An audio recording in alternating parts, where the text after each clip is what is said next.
Yeah. Yeah. Yeah. Yeah. Roger wants you to calm down. Oh my goodness. Listen. Welcome in, everybody. Welcome. All right. I'm so happy to be here. Some of you who like rock music are gonna let me know. I don't know how to do the Carlton. You will sound crazy. How does the Carlton? I remember he used to do it, but I don't remember how it goes. How did it? Oh, it was something like, all right, so listen, we're having a live call-in show today.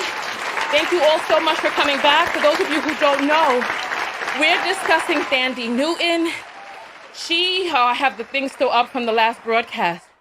She issued an apology that many people are not feeling. I'm waiting for the text notification squad to get their text notification so that we can get this broadcast started. There's a few different things that I want to show you, right? There's a few different things that I want to show you. Come on in. Oh my goodness. I have to change the I didn't change the lower thirds. Let me change that real quick while we wait for people. I'll play a little bit of music for you all and I'll let you all, let me see. I'll let you all talk with each other for a moment. Let me see, what music should I play for you all? Cool funk or the Caribbean music or the dubstep trap? Let's just do some Caribbean here while we fix up the lower thirds. Come on in. You know, whenever I hear this Caribbean music, it's hard to stay in my seat.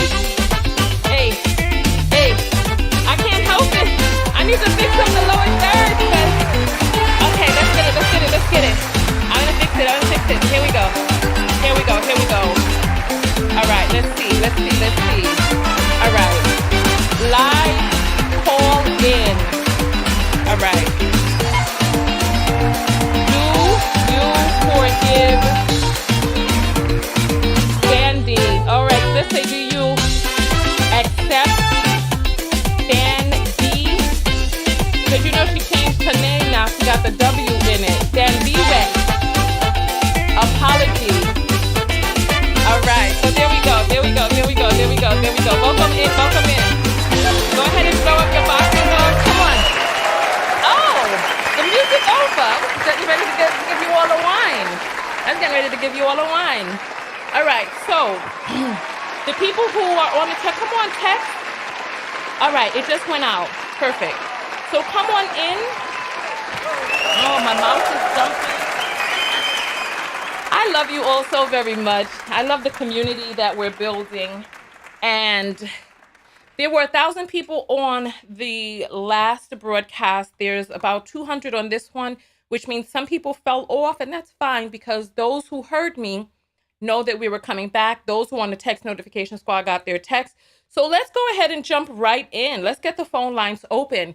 You know what? Before we open up the phone lines, for the people who are seeing this for the very first time, I want you all to know what it is that we're talking about. So we're talking about this video right here where Thandie came out and gave some apology and talked about how Black women were the ones who she doesn't say it in this video because this is the shorter version. I don't know why they cut that part out because it's important, but here, look. I've wanted so desperately to apologize every day to darker skinned actresses, to say, I'm sorry that I'm the one chosen. My mama looks like you. Then she starts weeping. My mama looks like you. My mom looks like you. And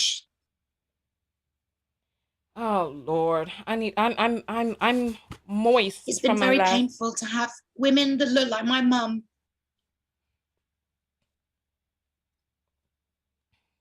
feel like I'm not representing them. And we talked about all of this. Them. She took my man. Taking their men, taking their work, taking their truth. All that dancing and headbanging. I didn't mean to, you know. Come on. And we'll watch the Associated Press's one just so we can get a feel for what we're talking about. where's the longer one? God, let's watch the longer one.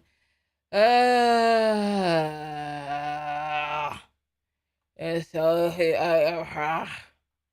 here it is. The one with all of her movie You trailers must have got my note, though. I shenanigans put it in on your it. truck yesterday. I now realize that my internalized prejudice was stopping me from feeling like I could play this role, when it's precisely that prejudice that I've received. It doesn't matter that it's from African American women more than anyone else. It doesn't matter. I received prejudice. Anyone who's received oppression and prejudice feels this character. I've wanted so desperately to apologize every day to darker skinned actresses, to say, I'm sorry that I'm the one chosen. My mama looks like you. I'm just putting on some It's been very anti-Sheen. painful to have women that look like my mum feel like I'm not representing them, that I'm taking from them, taking their men, taking their work, taking their truth. But I do think that any women of color who've, whether they're pale or whatever, who've managed to help other actors, you know, get into this business, we matter. Whenever they say that Black women have watched the movie and it's really, really, really mattered to them, I just thank God that my light skin didn't stop that from happening. I'm so that it didn't cause more pain. Oh, brother. Won't she go and apologize to fat women too? Go apologize to fat women that your thin body was the preferred body that they gave the job to. Come on, what is all of this about? Nonsensical foolishness. It's unbelievable. Like these. Anyway, so that is what we're responding to today. Phone lines are open 323-488-3149. Go ahead and call in. I want to hear your opinion on this entire boondoggle.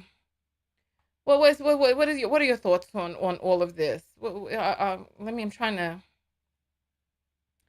All right, phone lines are officially open. 323. Somebody sent in. Deanna sent in a text. Let me grab this real quick.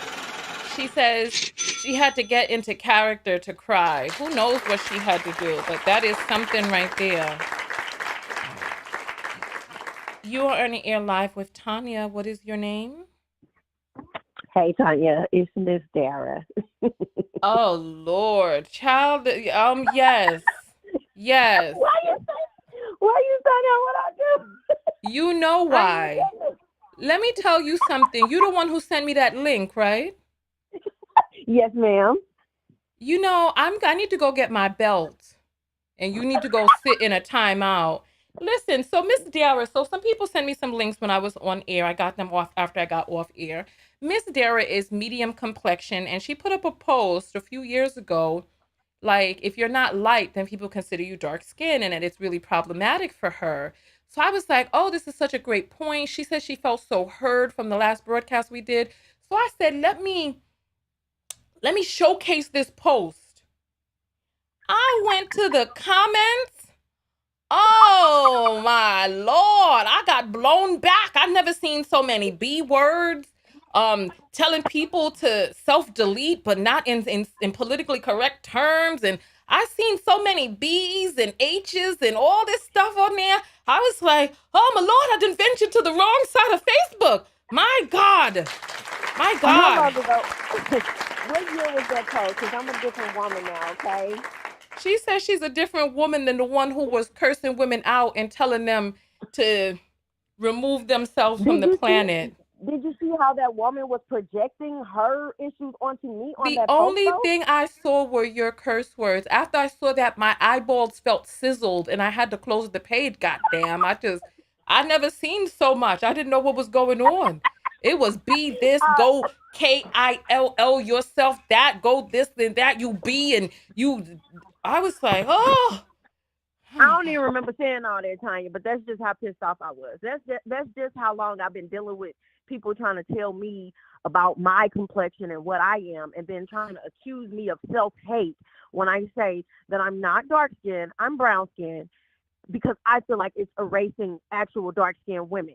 And so it was very frustrating for me because it's a lot of people who do that the same way they were doing it to you in the comments on the last video. And it makes me really angry. So maybe I was a bit out of line. I But mean, I've that's changed, okay? You've changed? Okay. All right. We'll give you that. She says she's a changed woman now. All right. We'll take that. We'll take that. You've changed. Well, you So know I tell what? people to take their white supremacist view of skin complexion and get it far away from me. Because if I Yeah. say I'm not, apparently if I say I'm not dark skinned, that means I hate myself and that I hate my skin, which is just, it's enough to make me angry enough to say very horrible things to people, because you see me, I'm beautiful. Why the hell would I not, why would I have a problem with my skin? Yeah. I mean, I hear you, but you sounded triggered in those comments. You sounded triggered. So there's some stuff, I was triggered because if you may not see all the other comments. I don't know, but the girl went through my pictures. She was posting my pictures all up on the thread, and she was just really out of line, in my opinion. She was I out of hear line. you. And That then was your post, right? There's always the block yeah, feature. and then she invited other people to the post to antagonize me as well. So if I did seem triggered, that may be the right word, because I was irritated as hell, for sure. Okay. Listen, I feel you. I feel you. I feel you. I feel you. Well, But that post was some years ago, so I don't know if all the comments are there. You probably just see me in the comments acting a fool, which, I'll stand on that, because I ain't got no problem with acting a fool when I feel like it's necessary. But yeah, if I told somebody to kill themselves, I don't remember that. But if I told somebody that's out of line, obviously. listen, you don't have to apologize to me. You said it. You represented yourself. So, but I listen, know I'm not apologizing to you. I'm just saying. I'm speaking. Years later, if I told somebody to kill themselves, that was kind of out there. You know what I'm saying? Like, yeah. I don't. It wasn't. It don't feel that serious to me these days. But back then, when you got somebody going through your profile pictures, taking your pictures, posting them on your post. I want to keep in line with the conversation. So, did you have anything else that you wanted to add about Thandiwe? Do you accept her apology?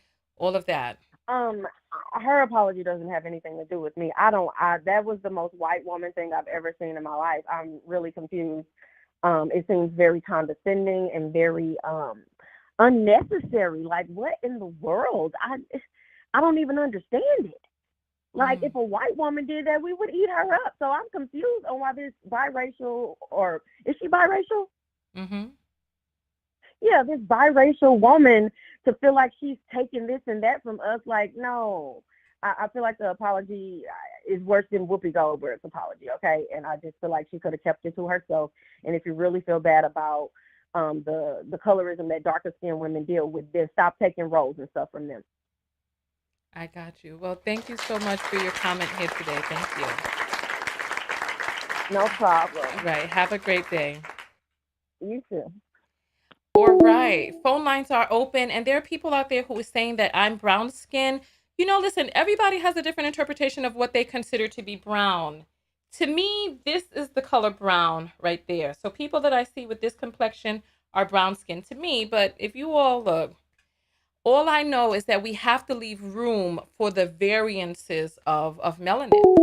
Or we have to leave space for people to hold their own from the lightest to the darkest. You're on the air live with Tanya. What is your name and where you're calling from? Hey, Tanya, this is Shavegas. I'm calling from North Carolina. Shavegas. Hey, I Yeah, I remember think your I'm name. on. Ma, I need you to talk to me through the phone. I know there's a little bit of a delay, but talk to me through the phone. I remember your name. You're part of the text notification squad, right? Yeah. All right, go ahead. So what is your comment about the whole boondoggle we're in the middle of right now? It's frustrating, but it's a real thing, and I hate that people act like it's not a real thing. It's like saying racism isn't real or racism doesn't stand true in this current climate. My mother is one of nine. Both her parents are Black. However, her father was mixed. So, of course, they had a rainbow of children. Some very pale, very light-skinned, fair-skinned. My mother was on the darker side of things, of complexion. And she still is kind of traumatized by the things that she endured um, by her own siblings being picked on because of her complexion. So to say that it's preposterous, the things that she's saying, a lot of what she said does ring true. There is a huge issue with colorism amongst us. Why? I don't know. I don't know what makes one person blacker than the other person culturally because of their complexion, but it's ignorant to me to assume so. The darkest person can have the least amount of culture in them and could care less about their culture, whereas a fair, pale skin could care more. But that's just our perception and how we choose to live our lives. But I think it's a very important topic to discuss. I do think I get teased for being pale, and I'm caramel complexion, but I'm pecan brown. And my darker best friends, who I've been friends with since children, pick at me, oh, you got that light skinned girl thing going on. And I'm like, how in the hell do I have a light skinned thing going on where I'm like, I'm brown, I'm pecan brown. Pecans aren't that light, or pecans. But I don't know why we have to apologize, or why she felt the need to apologize. I'm not sure who her audience was. But I mean, it's a known fact that light-skinned actresses get selected on a higher rate, get hired more so than darker actresses. This is why we praise Viola Davis for the accomplishments that she has. It's not because necessarily she's the best actress in the world, or it's more so because there's shining a light on the fact that she's a darker complected actress that has succeeded in her field. And that rings true with almost every profession we have. Most colored girls still get paid less, no matter what their profession. So Okay. I don't know. I think it's a great topic to discuss, but we can't continue to act like colorism isn't a thing in our community, because it is. But I mean, I'm not really sure how this relates to Thandi's video. I don't think anybody's denying colorism. Who's denying it? This is more about Well, her it's just, apology some and people were like, the appropriateness or lack of appropriateness of it. I guess to her, she probably doesn't feel like it's inappropriate because, like she mentioned, she might see herself as she sees her mother. And everyone else is seeing her as this yellow bone woman who should just sit back and appreciate the fact that she's lighter complected and shut up. And I don't know. I mean, it's just, I don't understand the apology. I don't understand the necessity behind it. But Okay. it's, Well, you know, Viola Davis is an amazing actress, and she has yeah. held her own in many spaces through many characters. And I absolutely loved her as Annalise Keaton. That role was revolutionary in so many different ways, especially when she took off her makeup. So every flower that she gets, she deserves. Um, so yeah, I just wanted to add that because I saw somebody say that she is a beast, and she kind of picked up on how you were like, it's not necessarily because she's the best actress. No, she's an amazing actress, and she deserves No, every flower she absolutely. gets. Yes. Yeah, absolutely. Absolutely an amazing actress. Um, but her herself has mentioned the issues of colorism and how she wasn't able to take certain roles, and how it wasn't until she got up in age where she was able to get these significant roles, but it still was based on colorism. And she herself is aware of that and has spoken on that. But I don't know. I don't understand the need for the apology, but I guess maybe it's just her white blood, and sometimes they just want to be apologetic because they think we see them a certain way when we could care less. But I don't Well, know. who knows? Who knows? I'm just putting up beautiful pictures of Viola Davis right now with her fro, with her brown skin in all her glory, and her chocolate husband. All right. Shavegas, thank you so much for calling in. Wow. We appreciate you. Thank you. We appreciate you, Tanya. Thanks. Bye. All right.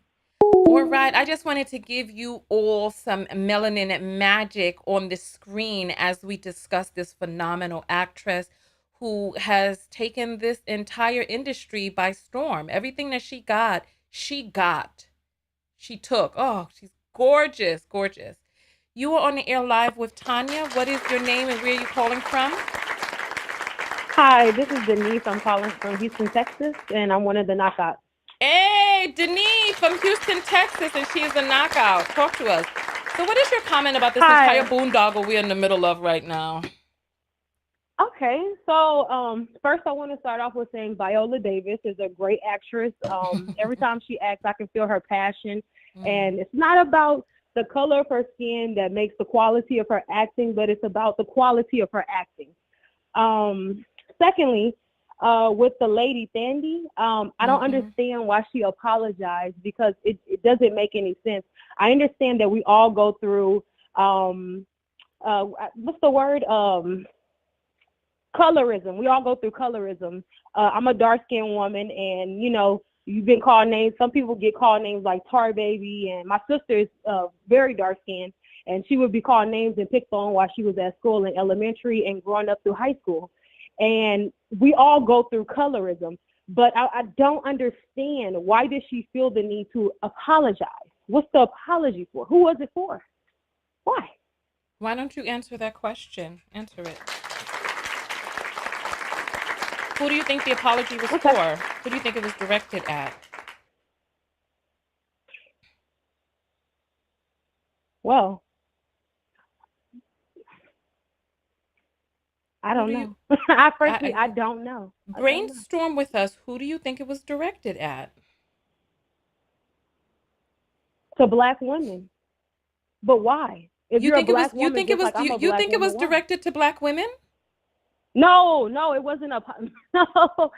I think that she said it. I feel like she said it to. I don't know. I don't know why. Could you help me? I don't know why. I think her apology was just pomp and circumstance. I think her apology was really directed at white people.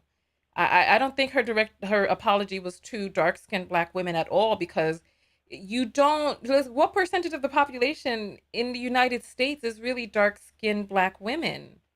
You know what I mean? What percentage? Yeah. And so for her to give that apology in mixed company just lets me know that she was who she was talking to.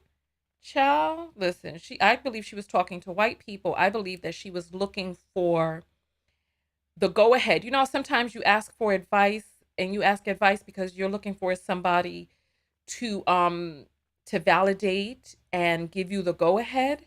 I think she was looking for somebody to come to her and be like, "You don't have to feel guilty, Thandiwe. You're fine. F those bees who don't think you deserve this. You deserve everything." And I think that she was making this video to shame Black women publicly. Exactly. Why did she have to say something about her mom? My mom is dark skinned. Why? It's like that one white guy that's like, "Oh, I got a friend that's Black. My best friend is Black." It's like, why are you even? That doesn't mean anything. What does that have to do with anything? All right. It's just, to me, you know, I called in to say I don't see why she did it. It was unnecessary. We all go through colorism. It didn't make any sense to me. Period. So you don't accept her apology as a dark-skinned Black woman? She doesn't. No.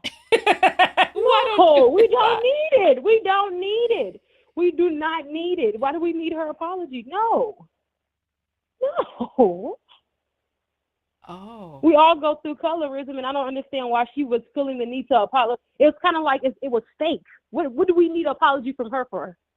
Is she the one that created racism? Is she the one that put us against each other? Why do we need it from you? Why?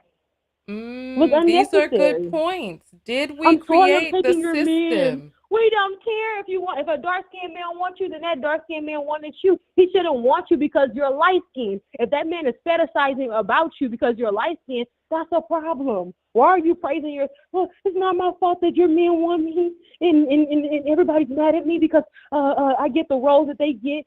That's a problem. Matter of fact, you should be mad that these black women don't get the same opportunities as you. Like, why are you? Right. What is this? Right. Okay. So All yes, right. I feel you. I feel you on that. I feel you on that because I didn't understand the apology either, but I really felt that her targeted audience were white people. Honestly, They I were. honestly felt that her targeted audience were people who could give her the go ahead to just live her best biracial life and still blow smoke up her ass to tell her that colorism doesn't matter. She deserves every opportunity. She's not really Yeah, because it didn't, biracial. Her because she father's didn't not really really apologize white. to us. She didn't How? really apologize. Like, if you hear her apology, it's not really an apology. It's like, oh, I'm sorry I took your man. I'm sorry I got the acting job. My mom's dark skin. What kind of apology is that? It's no sincerity. It's nothing. And then it's the fake tears for me. It's like, I'm sorry I took your man. And, my mom's dark skin.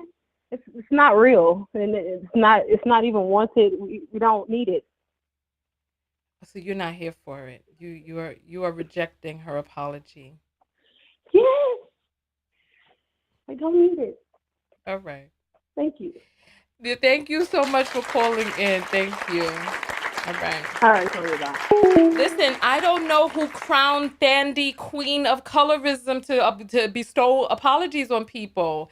You're on the air live with Tanya. What's your name? My name is Keita. How you doing? Hi, Cuda? Keita. Marquita. Keita. Okay, Keita. And where are you calling from, Keita? Chicago. All right, Keita from Chicago in the house. So talk to us. What is your comment today? I was wondering, I thought I heard her say her inner prejudice. Yeah, she did. And I think the apology is something going on with her inside and her having a black mother. I don't think she liked that. What do you mean you don't think she liked that? I think she's upset because she was given a black mother. And there's nothing she can do about it. What are you talking about, Keita? Keita, what are you talking about, Keita? She's having this inner problem with prejudice because I think you said her father was white and the mother was black or something. Yes. And some people don't like that. They're mad because this is where they landed, the hands that they were dealt. So she's having some kind of meltdown, I think. And then she said she took our work, our men, and our truth. I think she's having a meltdown. So right now I'm putting up pictures of Thandiwe's family, her father, mother. And so you can see images of her and her mother. This is the dark-skinned black woman that she says her mother looks like, other dark-skinned black women. Her mama, not her mother, her mama. My mama looks right, like her mama. you. And this is her and her child and her white husband. And she says she took our men, but was this our man that she took? No, it was not. Is this him? No, she's having a meltdown. And another thing, what God has for you, me, is for us. No one can take anything that is for us. And what truth did she steal? I don't know. I need to understand what truth she took too. What truth? Yes, I think she's confused about something. What truth do you think she took? What truth do you think? What truth? Out of the truth of what? I think that's what I'm confused about the whole thing. This is made up. All right. But thank you so much for calling in. Thank you. And I love that. I love that block party. You're is so cute. You all love that. I think that's why people be acting up so that they can get it too, so that they can become infamous. Yes, yes. You have a lovely day. All right. Thank you so much for calling in. Thank you. Thank All right. So, someone said she was speaking off the cuff. There's some truth inside there that she was speaking coming from somewhere. You're on the air live with Tanya. What's your name? Hi, my name is Taryn. I'm Taryn from San Diego, California. Hi, Miss Hey, Tanya. Taryn from San Diego. How are you? All right. I So, am well. How are you? what is your comment today? Do you accept her apology? I do not accept her apology. She is a crazy biracial woman. Ooh, she has a lot of identity crisis within her, a lot of confusion. First off, as for her apology, I don't necessarily, her apology wasn't for Black women. It was mostly weaponizing her biracial and white audience against Black women. Weaponizing her audience. Yes, I can definitely see that. Using her tears as a war cry to rally them against the bully Black women who have made her feel this internal prejudice that made her stop going for more opportunities because she didn't feel worthy. Yes, go ahead. Yes, I agree. It's really sad though. Well, not really sad because she's just a crazy biracial. It's just you have spaces that have permitted you within the white community and in the Black community, more so in the Black community because we do live in a light, white, biracial, and Black male worshiping community. And you were upheld in our space and coddled and praised in our space while you demonize the women the dark-skinned women who are in our community. You weaponize other people against them. You advocate for no protection against them. You use and weaponize your light skinness and biracial proximity to both sides of the coin to hurt dark-skinned women. She's a villain, I fear. Wow. Hold on. People are feeling what you're saying, but I'm confused. How did she become all of that? From a minute 23-second video, she became a villain, and what? Go ahead. How she got all of that? Well, it's just I noticed that it's a trend amongst biracial women who, even though they like to, how can I say, kiki with most women in our race and a lot of, older generations in our community, is like, oh, well, you got that one drop of Blackness, honey, and you Black. No, she's not Black. That's a biracial woman and will always be a biracial woman who is protected by a community that will always coddle her because of her phenotype, her feature, her texture, and her skin, and her bright eyes. I don't even know if that woman has bright eyes. She looks dead in the eyes. I don't know. I don't care. Wow, you sound very upset today. Hold on. I'm confused because I feel like you're adding some stuff into her minute 23 video because now you done turned the woman into a villain. What did she do? How do you know she's been doing all those things? It's weird of the timing that now you want to cry about, the darkies in the community are attacking Wait a minute. She didn't say the darkies. Okay, well, you know what I'm saying? She's weaponizing that light skin, honey. She was, shaking, crying, and throwing up on the camera screen. Wait a minute. You're an exaggerator. You are like that Ben Shapiro dude. You're exaggerating. You are like that the woman was convulsing. When was she doing all of that? She was speaking in tongues, honey. She heard Black women. She started speaking in tongues. You so foolish. No, you play it now. You play it. Why must you be this way? She was not doing all of that. You know what? Listen, you are projecting. You're projecting other features onto her that she has not personally done because of what you came into the broadcast with. You saw her video and you started assigning all of these other things. What is your relationship with the subject matter that has made you superimpose that stuff onto that woman? So I am a light-skinned Black woman, But it's irritating when other light skins who are not okay, first off, light skinned women and biracial women, I don't know what kind of weird relationship they have with one another, but it seems that light skins are not allies to dark skinned Black women. Okay. And a lot of them do internalize texturism, featureism, and upholding their phenotype against dark skinned Black women. I've seen it for myself. Okay. And they will always use that as leverage against their darker skinned counterparts. But when did Thandiwe do that though? What she did a video that was 1 minute 23 seconds, and now you have turned her into a villain. How did we get here? How did we go It was from just, mm-hmm. oh, I'm sorry, I didn't mean to cut you No, off. go I'm ahead, sorry. go ahead. I'm listening.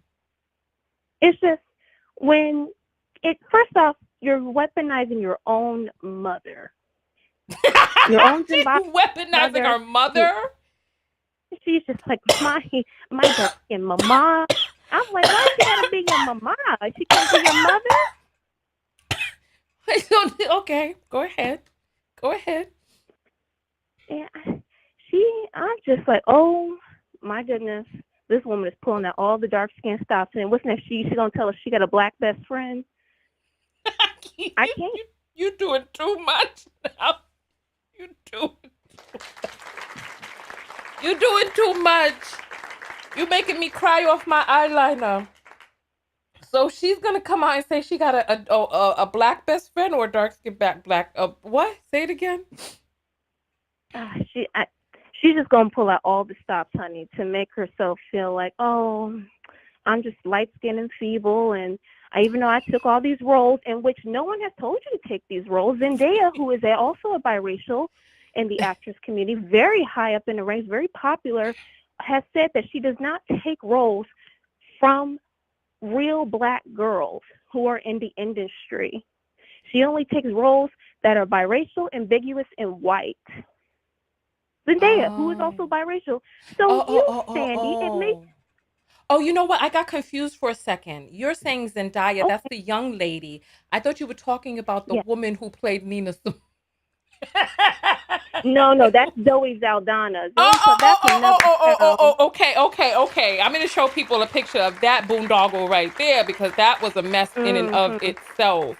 Where's my thing? So I'm gonna show the difference between Zendaya. Zendaya is this young lady right here. She's so grown up now. I remember when she was a little thing on these shows. Oh, look at her. She's a big woman now. I still see her as a little girl, but she's big now. Oh. All right then. Yes. All right. So this is Zendaya, and then the other one is Zoe. What's the other one's name? Zoe Saldana? Zoe Saldana. She was in Guardians of the Galaxy. She also did blackface for Nina Simone. Okay, so this is Zoe Saldana, and she came out to play Nina Simone. I don't know how they did the casting for this. This is, I guess, her and her man. She got another wolfen looking man, like that dude who was caressing his child. Oh Lord. Yeah, so this is Zoe, and let's see, as Nina, let's do Nina, where she went and darkened her skin to play Nina Simone. So look, so this is her regular look. This is Nina Simone. And look, people, just please look. Look. Look at how this woman came out. Look at how she came out and darkened up her skin and made herself look a hot, crunchy, I put my face in front of the oven, dried skin out looking mess. Look at this mess. Look at her face. How she went into blackface to make herself look tired and worn. You know, who told her to take that role? Look at the boondoggle. Look at this effery. She doesn't even have the presence. And part of what made Nina Simone so powerful is that she was not considered categorically beautiful, you know, but she held her space and rocked that beauty. Why did they put this woman in blackface to play her? Why did they do this? Why The did same they reason do they this? wanted Julia Anderson or Roberts to play, what was it, Harriet Tubman? Same reason, honey, with browner skin.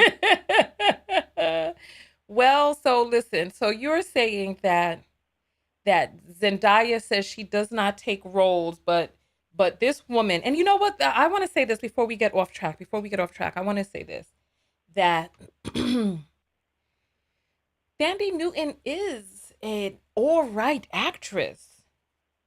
Mm-hmm. She's over here complaining that she quote unquote took these jobs from dark skinned Black women, right? How about her really focusing on the fact that she is a mediocre at best? Like, she's just an average, okay actress. Ooh. She took roles from that could have gone to people who were better actresses, but because she had a particular look. But I don't think she really wants to confront that on the inside of herself. You know what I mean? I don't think she wants to confront Yes, that ma'am. part of it, because it's more than just about her being lighter in complexion. It's more than just about her being biracial and being shoved down Black women's throat as a Black woman, right? It's more than just that. It's about the opportunities that she was afforded because of those things, because of her proximity to whiteness, because of her mixed phenotype, because her white father probably had connections, because she probably, I remember one year I was on the radio and the radio host was interviewing me, and I told the radio host that I was bicultural. And he became excited. Like, he was fibrulating in his pants. He was excited. He was like, "Oh my God, you're biracial? Which one of your parents is?" And I was like, "No, no, no, no. I'm bicultural. My father is Caribbean. My mother was American, right?" And then he kind of lost interest. But it's like, one of the things that I've noticed is that people who are mixed, that they drop that around a lot. "Oh, I'm mixed. Oh, my mother is Asian. Oh, my father is this. Oh, I'm Russian. Oh, my cousins look like, alabaster," and all of this different stuff. And then people Mm-hmm. know, "Oh, well, this person is more palatable," and they get opportunities, they enter into different doors, et cetera, because of those things. So it's about a lot more than just her skin tone. But go ahead, caller. Thank you. Thank you. Go ahead. No, no problem. I agree with all those sentiments. It's really nasty how biracial. Okay, so I just noticed for when in our community, especially, it's just I noticed that in our community, we, especially as Black women, have been taught at a very young age to uplift, support, coddle, be very empathetic and sympathetic to other people, especially the men in our community. When I mean by other people, I mean biracials, multiracials, people outside of our communities. We have taught to be kind of like the emotional dumping grounds. Mm. And it's really sad because other people take that and use it over our heads because we weren't taught self-preservation at a young age. So now we have this issue, this over rampant of biracials, because, Black men lead the community and they like to, splash in different ponds. I ain't getting into all that. But then you leave a bunch of confused, upset, sad biracials pointing fingers. I'm sorry. Pointing fingers. No, you're okay. Pointing fingers at dark-skinned Black women, vilifying them, calling them mean, "Oh, child, they excluded me." But I'm like, well, why haven't you taken this anger towards your white counterpart? You're multiracial, you're biracial. Why haven't you taken that up with your other communities? Because other communities do not coddle biracials. They call out biracials for what they are, which they are biracials. You're not really one of us, but you're half of us. Yeah. Yeah.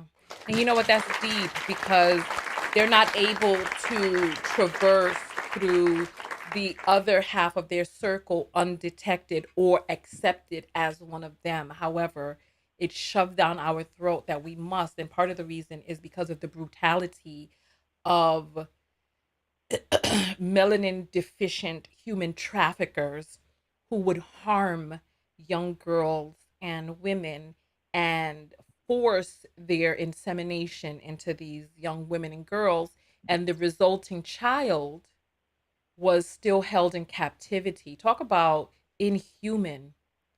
Yeah, Yesterday I did a video. Put your hand up if you saw the video I did yesterday from my car. My hand Where is up. this You can't see it though, but go ahead and throw your hands up. In the car there was this woman who was by the car with her dog as her dog was sniffing around on the tires and stuff. And I knocked on my glass to alert her somebody is in this car, right? And then she was like, all Karening out. Well, no. Wanting to propel into her Karen, but I shut that shit down immediately because I don't play those types of games out there. And there were some people who commented, "Oh, Tanya, look at you. You're so hair triggered. You're so this. Oh, you're wild and all this other stuff." And I said, listen, when you're dealing with these barbarians, you must set your ground and stand by it very firmly. Because when you're dealing with these barbarians, they have a tendency to aggress upon you if you don't let them know that you need to back the F up. The type of person who would take her canine and start sniffing around on your car to perhaps pop a squat and chunk a dunk over there by your tires or urinate on your car, that type of barbarian is not the type of person that you rationalize with. That person needs to be admonished ferociously and distinctly, unmistakably. So no, you can't play those games with these people because they have a history of showing you who it is that they are. You know what I mean? They have a history of showing you who they are, and you have to take them at their face value and not let them aggress upon you. You're right. Thank you. Thank you. yes. All right. Well, you know what? We're going to grab the next caller. Thank you so much for adding into the conversation. Thank you so much for having me, and it's always an honor to speak with you. All right. Have a great day. All right. Phone lines are open 323-488-3149. Do you accept Thandiwe? Do you accept her apology? And somebody's saying, if you're American, you're not pure anything. You don't know what anybody is because Native Americans are born on this soil. You don't know anybody's history. You don't know. So just stay in your place with that. You're in You're live with Tanya. What is your name?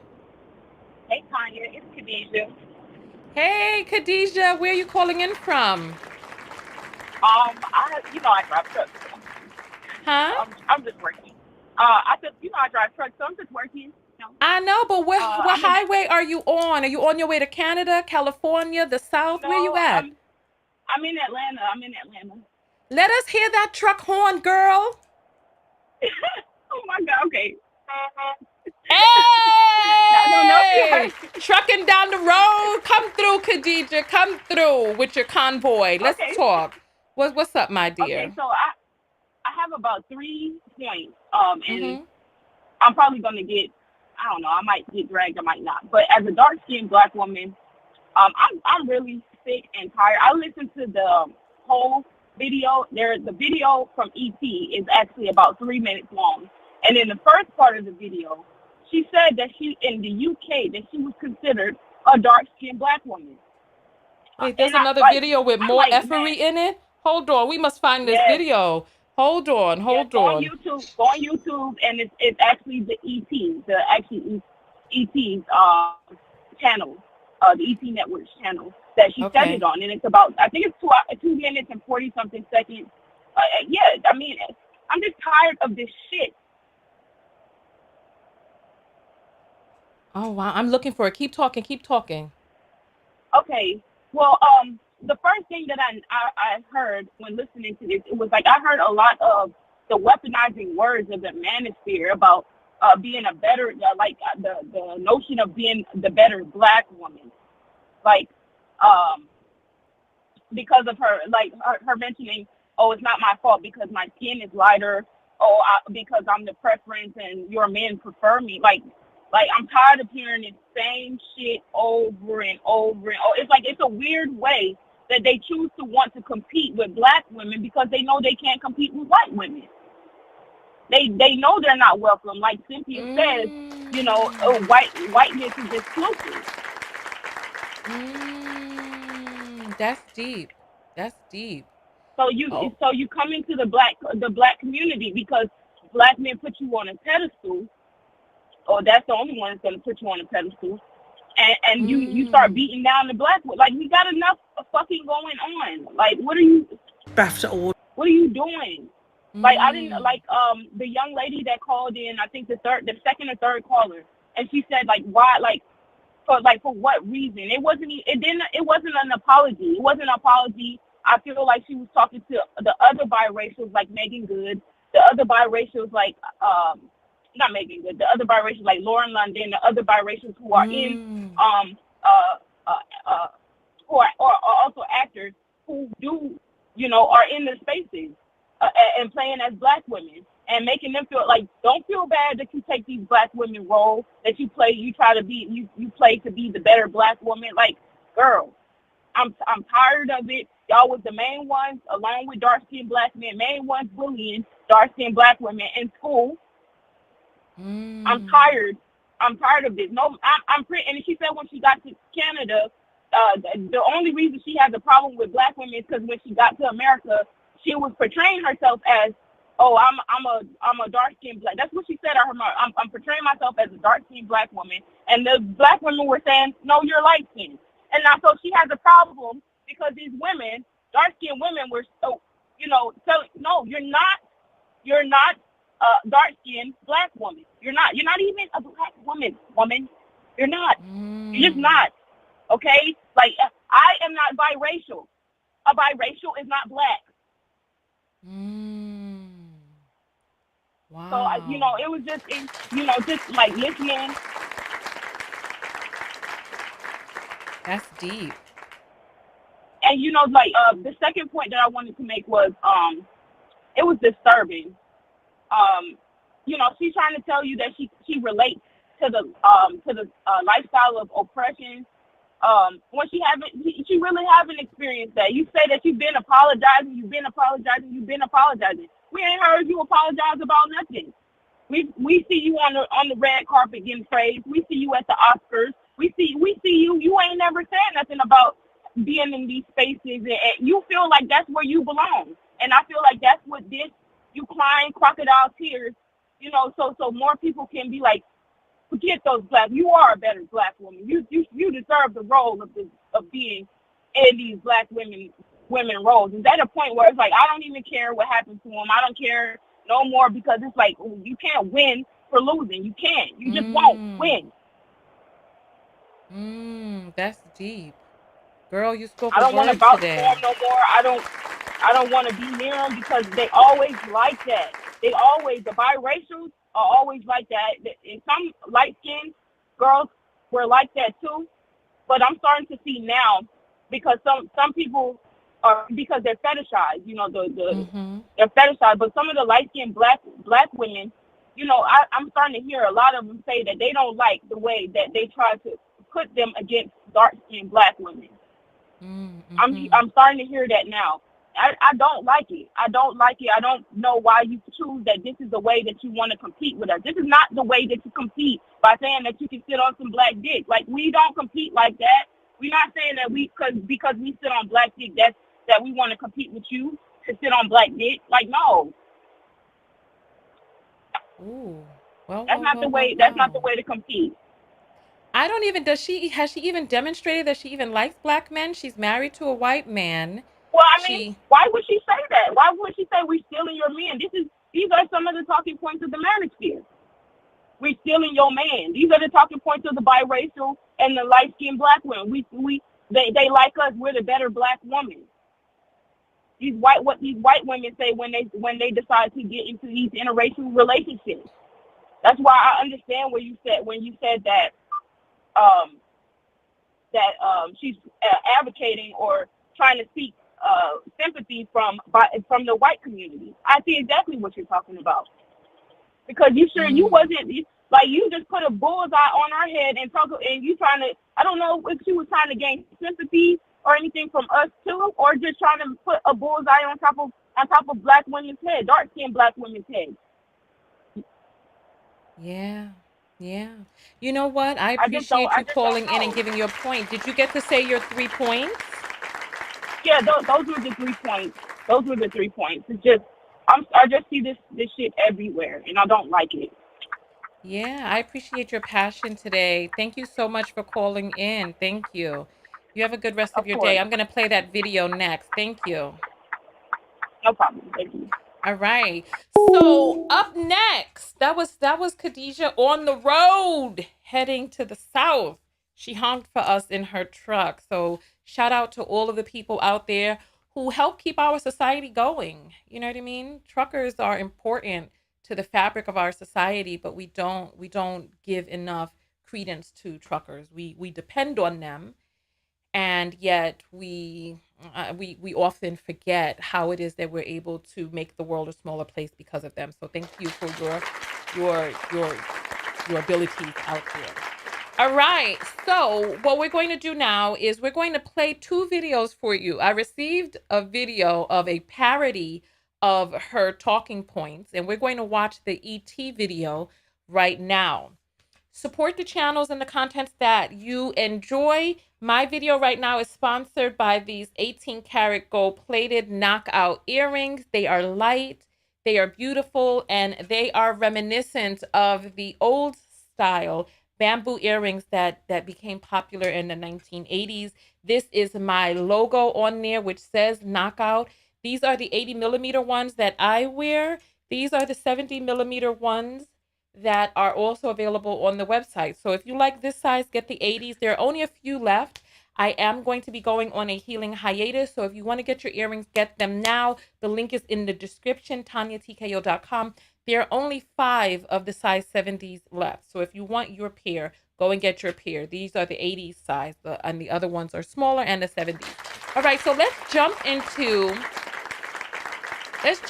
this ET video and see what we have I've here. wanted so Oh, they're desperately playing to music apologize now. every day to darker skinned actresses, to say I'm sorry that I'm the one chosen. My mama looks like you.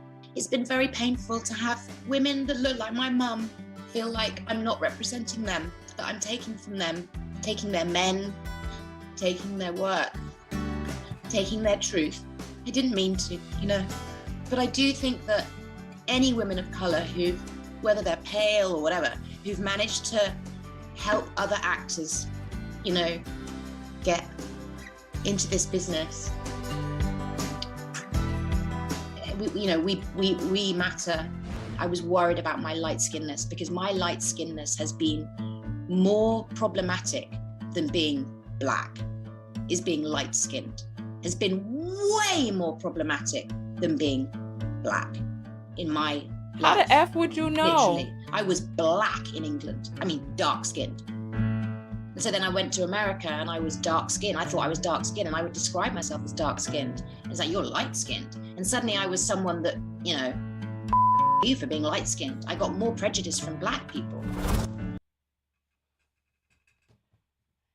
Khadijah, thank you for calling in and making us aware of this mother effing video right here, because I had no idea that there was more to the boondoggle, the foolishness. I had no idea.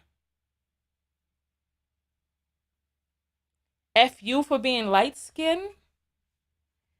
Oh my God. The only people who I saw, the only light-skinned people, listen, light-skinned, I remember there was this girl in my high school who had light eyes and light skin.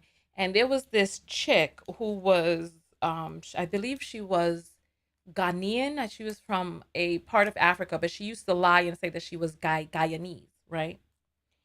And this light-skinned girl sat there in the class and started spreading this rumor about this girl being smelly. She was like, talking about this girl being smelly because, when people fry foods inside of their home and it can get soaked into people's clothing or whatnot. And she was like spreading all these tales about this girl and her smell and her scent and all of this.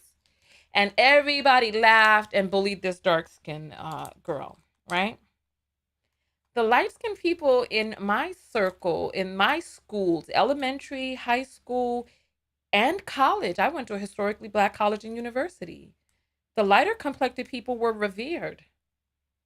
Who was talking about F you for being light skinned if you were a cool person? I'm confused. I'm really confused. And then how prevalent was that? I don't know, because I only saw them being revered. So I don't know what the experience was like on the receiving end, but this is bizarre to me. F you for being light skinned. It was more problematic than her being black in England. How was she navigating? So nobody had an issue with her British accent or none of that, which she still has to this day, right? Nobody has an issue with that, but they all had an issue with her being lighter complected. Oh my goodness. In the days, this woman is 49 years old. So in her day was when Denise Huxtable was young, and what's this, the Cosby Show was on, and Cosby and the woman who played his wife, Alicia Rashad, managed to have all light-skinned daughters except for Vanessa. And all of these light-skinned daughters always had all the boyfriends. Everybody was fantasizing about them. People are still fantasizing about Lisa Bonet, even to this day. Where was all of the vitriol? What is she talking about? Light-skinned people have always had a proximity to whiteness. They've always had a proximity to whiteness. And so they've always had the quote-unquote upper hand. Who were all of these people? And if these people were bullying you, all you had to do was cross the street and find other people who would worship at your feet. I'm going to rewind so we could hear that part again. She's so indignant with it. Dark skin. I thought I was dark skinned, and I would describe myself as dark skinned. It's like, you're light skinned. And suddenly I was someone that, you for being light skinned. I got more prejudice from black people. I didn't understand. I literally didn't understand. I thought, you're my brethren, what's happening? So interestingly, I now realize that my internalized prejudice was stopping me from feeling like I could play this role, when it's precisely that prejudice that I've received. It doesn't matter that it's from African-American women more than anyone else. It doesn't matter. Oh, listen here. Listen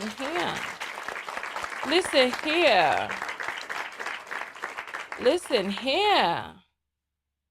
So she talked about coming into America. Listen to the dynamic. I want you to hear what it is that I heard.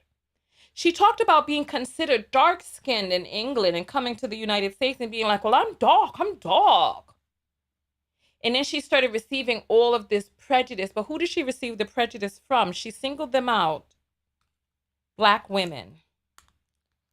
Oh, but she didn't get that prejudice from black men. Oh, no. And then the crazy part about it is that she's saying African-American women. Child, you were a little girl. What the fuck are you talking about? You got this prejudice from African-American women or from little girls who were upset that the boys were paying attention to you and giving you preferential treatment. She didn't say, and you hear the distinction. It's not black people didn't treat her poorly or was prejudiced against her. So she doesn't mention all of the favor that she curried with black men. She doesn't mention that. Oh, no. Because that part was all right. The roles that she got, the favor that she curried, the instant approval, the thinking that she was better, the entering her into spaces, the opening of doors that wouldn't open for a person like me. Oh, she didn't have any problem with that. But the people on the lowest part of the totem pole, who she claims lashed out at her, women who are secretly jealous and envious of her. I mean, if you look at our stars nowadays, you can tell what it is that we revere by who it is that we exalt. And we exalt, look, none of our most famous divas are darker than a brown paper bag. And 90% of our rappers aren't either. We got the Nicki Minaj's and the Cardi B's and all of these women who are exalted either by white men, and black women to get to the status that they have gotten to. But she didn't have an issue right? She didn't have an issue. Here, you know what? I'm about to do something. All right. Listen, we're about to start blocking people, right? We're about to start blocking people because people are playing, and I don't understand. I don't understand the. It's not funny.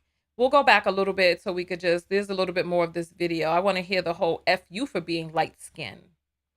F you for being light skinned. She came to the U.S. as an adult, not a teen. Oh, well, that does it right there. That's even more. That's even more. So she entered into this country as an adult, you're saying, and was able to become a major, mega famous star, playing roles of American people with her British accent, even though she had just landed on this soil. That tells you all that you need to hear right there. That tells you all you need to hear right there. Di wants to call in because she's in the UK. I'm going to open up. You know what? When we come back to the phone lines, I'll open up the WhatsApp so you all can get ready to call. Let's continue. So interestingly, I now realize that my internalized prejudice was stopping me from feeling like I could play this role, when it's precisely that prejudice that I've received. It doesn't matter that it's from African American women more than anyone else. It doesn't matter. I received prejudice. Anyone who's received oppression and prejudice feels this character, right? So it's actually, I love the fact that I overcame that. And it was these guys going, you're the one. You're the one. All I'm saying is before you park on someone's property, you have to ask. I just thank God that my light skin didn't stop that from happening. I'm so, that it didn't cause more pain. Sorry, I hadn't actually made that connection before for me as a woman, that one of the reasons why it's so painful to be dismissed, to be distrusted by African American women, darker skinned than me. And then she goes on again, throwing us in here. And she's making the distinction. She didn't say that African Americans were cruel to her. It was African American women. Like, come the F on. You hear her make the distinction again. Thank you so much, Khadija, for bringing this to our attention. To be distrusted by African American women. You see, she even had to pause. Be distrusted by African American women.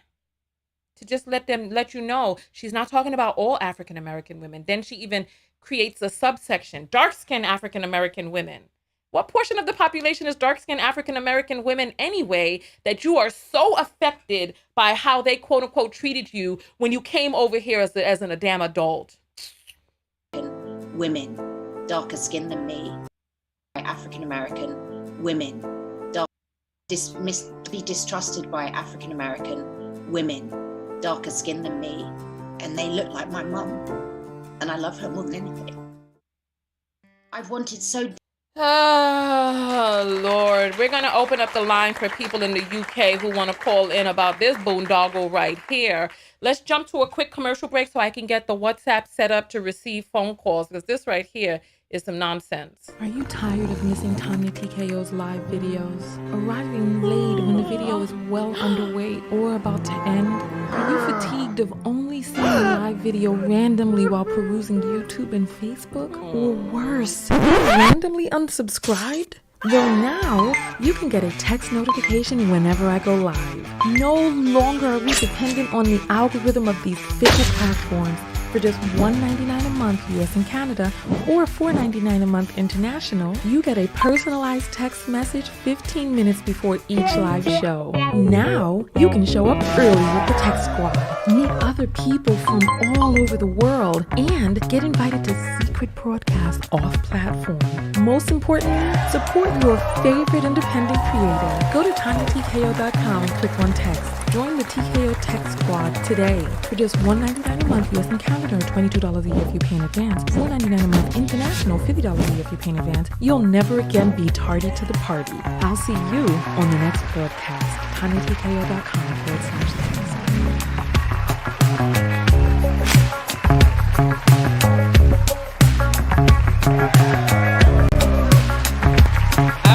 Welcome back in, everybody. Welcome back in. Okay, we are currently live.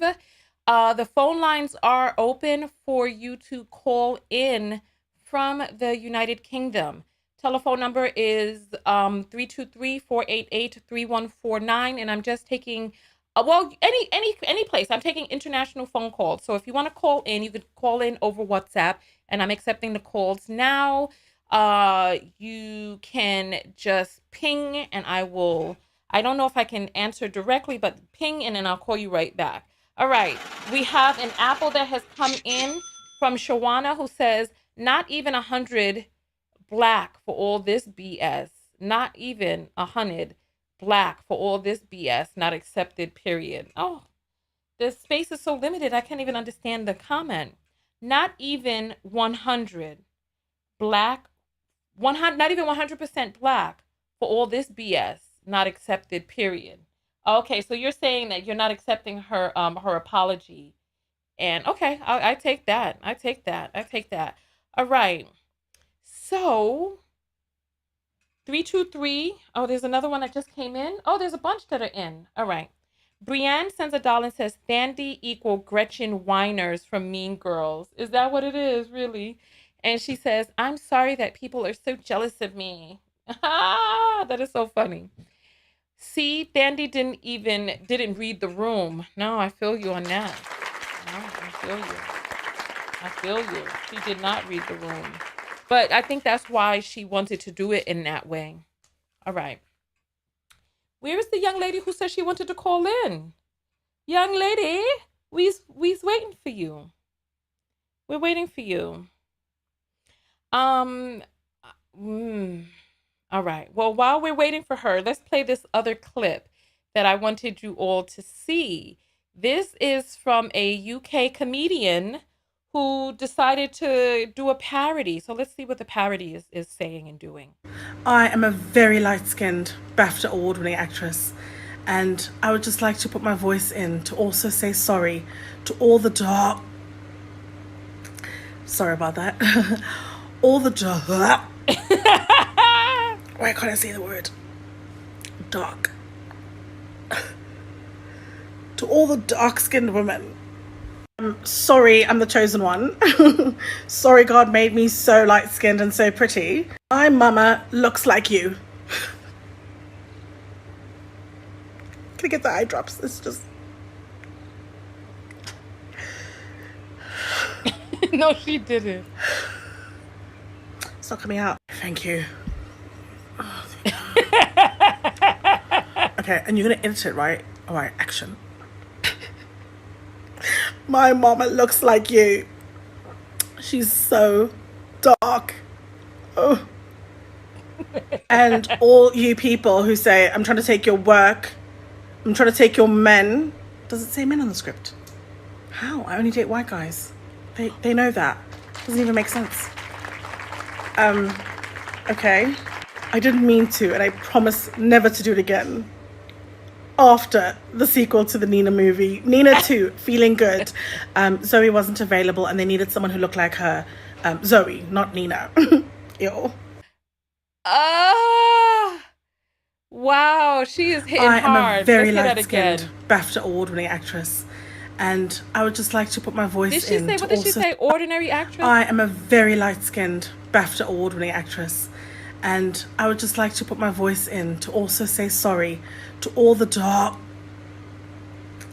Sorry about that. All the dark... Why can't I say the word? Dark. To all the dark-skinned women. I'm sorry I'm the chosen one. Sorry God made me so light-skinned and so pretty. My mama looks like you.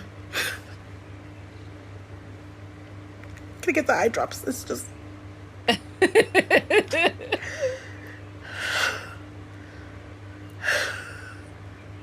not coming out. Thank you.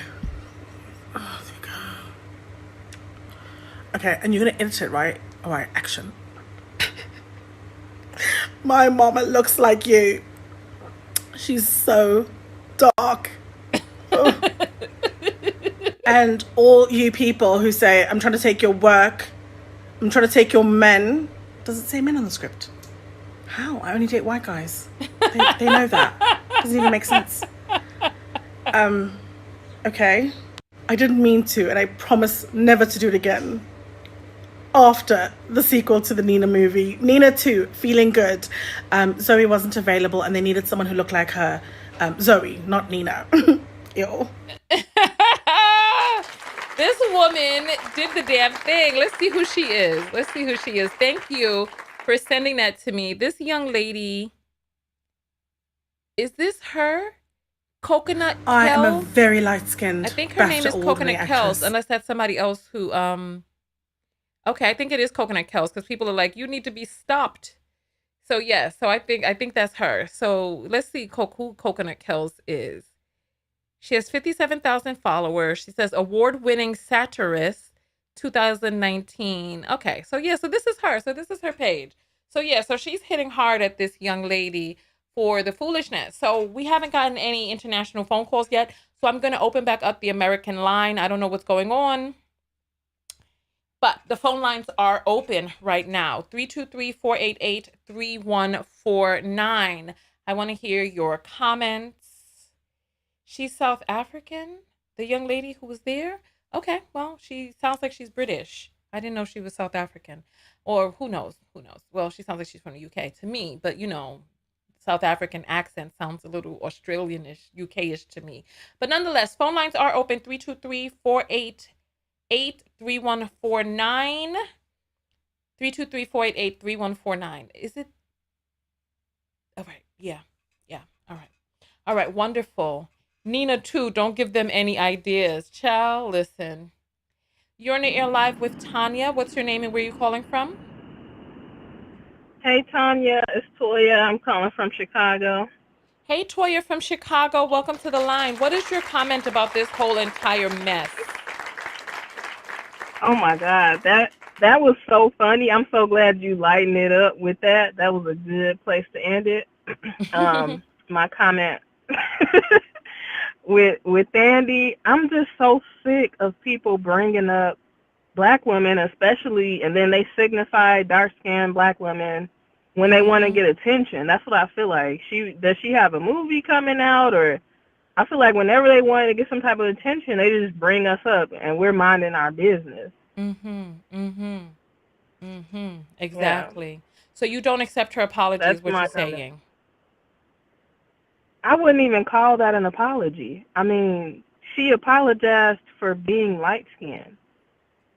How? Why would you apologize for how you were created? That doesn't even make sense. And then she mentioned taking your men when she's married to a white guy. So I don't understand what she's talking about. Like, where did she even come from with this? Yeah, I feel you on that. Well, thank you. Thank you so much for adding your comment. All right, take care. All right. And people are saying she did this during Black History Month. Child, listen. All right. Phone lines are open. We're taking the next call. We're discussing Thandiwe Newton, who has now adopted her Zimbabwean name by adding the W back in there after she was known to us as Thandi. Now she is Thandiwe, however you pronounce it. But phone lines are open for us to discuss. 323-488-3149. And we are taking both international and domestic calls, however it is that you feel about it. Me personally, I discussed most of my feelings in the last video. My bottom is starting to hurt from sitting down too long. So we're going to have to take a few more calls and then get off of this broadcast because I am... All right. Not all disinterest equals to prejudice. Or did you mean discrimination? I don't know. Maybe disinterest. Let's see. Not during Black History Month, LMFAO. Now she's what? Listen, I don't even know what is going on, honestly. I personally don't know. But for those of you who are just getting in, I am your host, Tanya TKO. Right now, we're discussing Thandie Newton and how she came out with this apology to Black women, or dark-skinned Black women, while also throwing dark-skinned Black women under the bus as the source of her torment and the prejudice that she had received to prepare her for this role, and her dark-skinned mother, and my mama looks like you, and all of this other stuff. Blah, blah, blah, blah, blah. All right, let me check and see what's going on, because it seems like when things like this happen, the calls are butting up against one another. Yeah, the calls are butting up against each other. All right, let me grab this call from the UK. Let's see. I need to... No, that's not what I'm trying to do. Where is I need to refresh this. I don't see. All right, here we go. All right, you're on the air live with Tanya. What is your name? Hi, I need you to talk to me through the phone, okay? Because there's a delay, especially since we're international. Sorry? I need you to talk to me through the phone that you're calling in on. There's a huge delay with the computer, so turn that off in the background and just talk to me on the phone. All right? Okay, I'm sorry. All right. So what's your name and which part of the UK are you calling in from? I'm coming from Essex. I can't hear you. It's breaking up. Sorry, it's breaking up. Which part of the UK are you calling in from? I'm calling in from Essex. All right. Well, we can hear that, but let's see if we can hear more of your comment. What is your comment?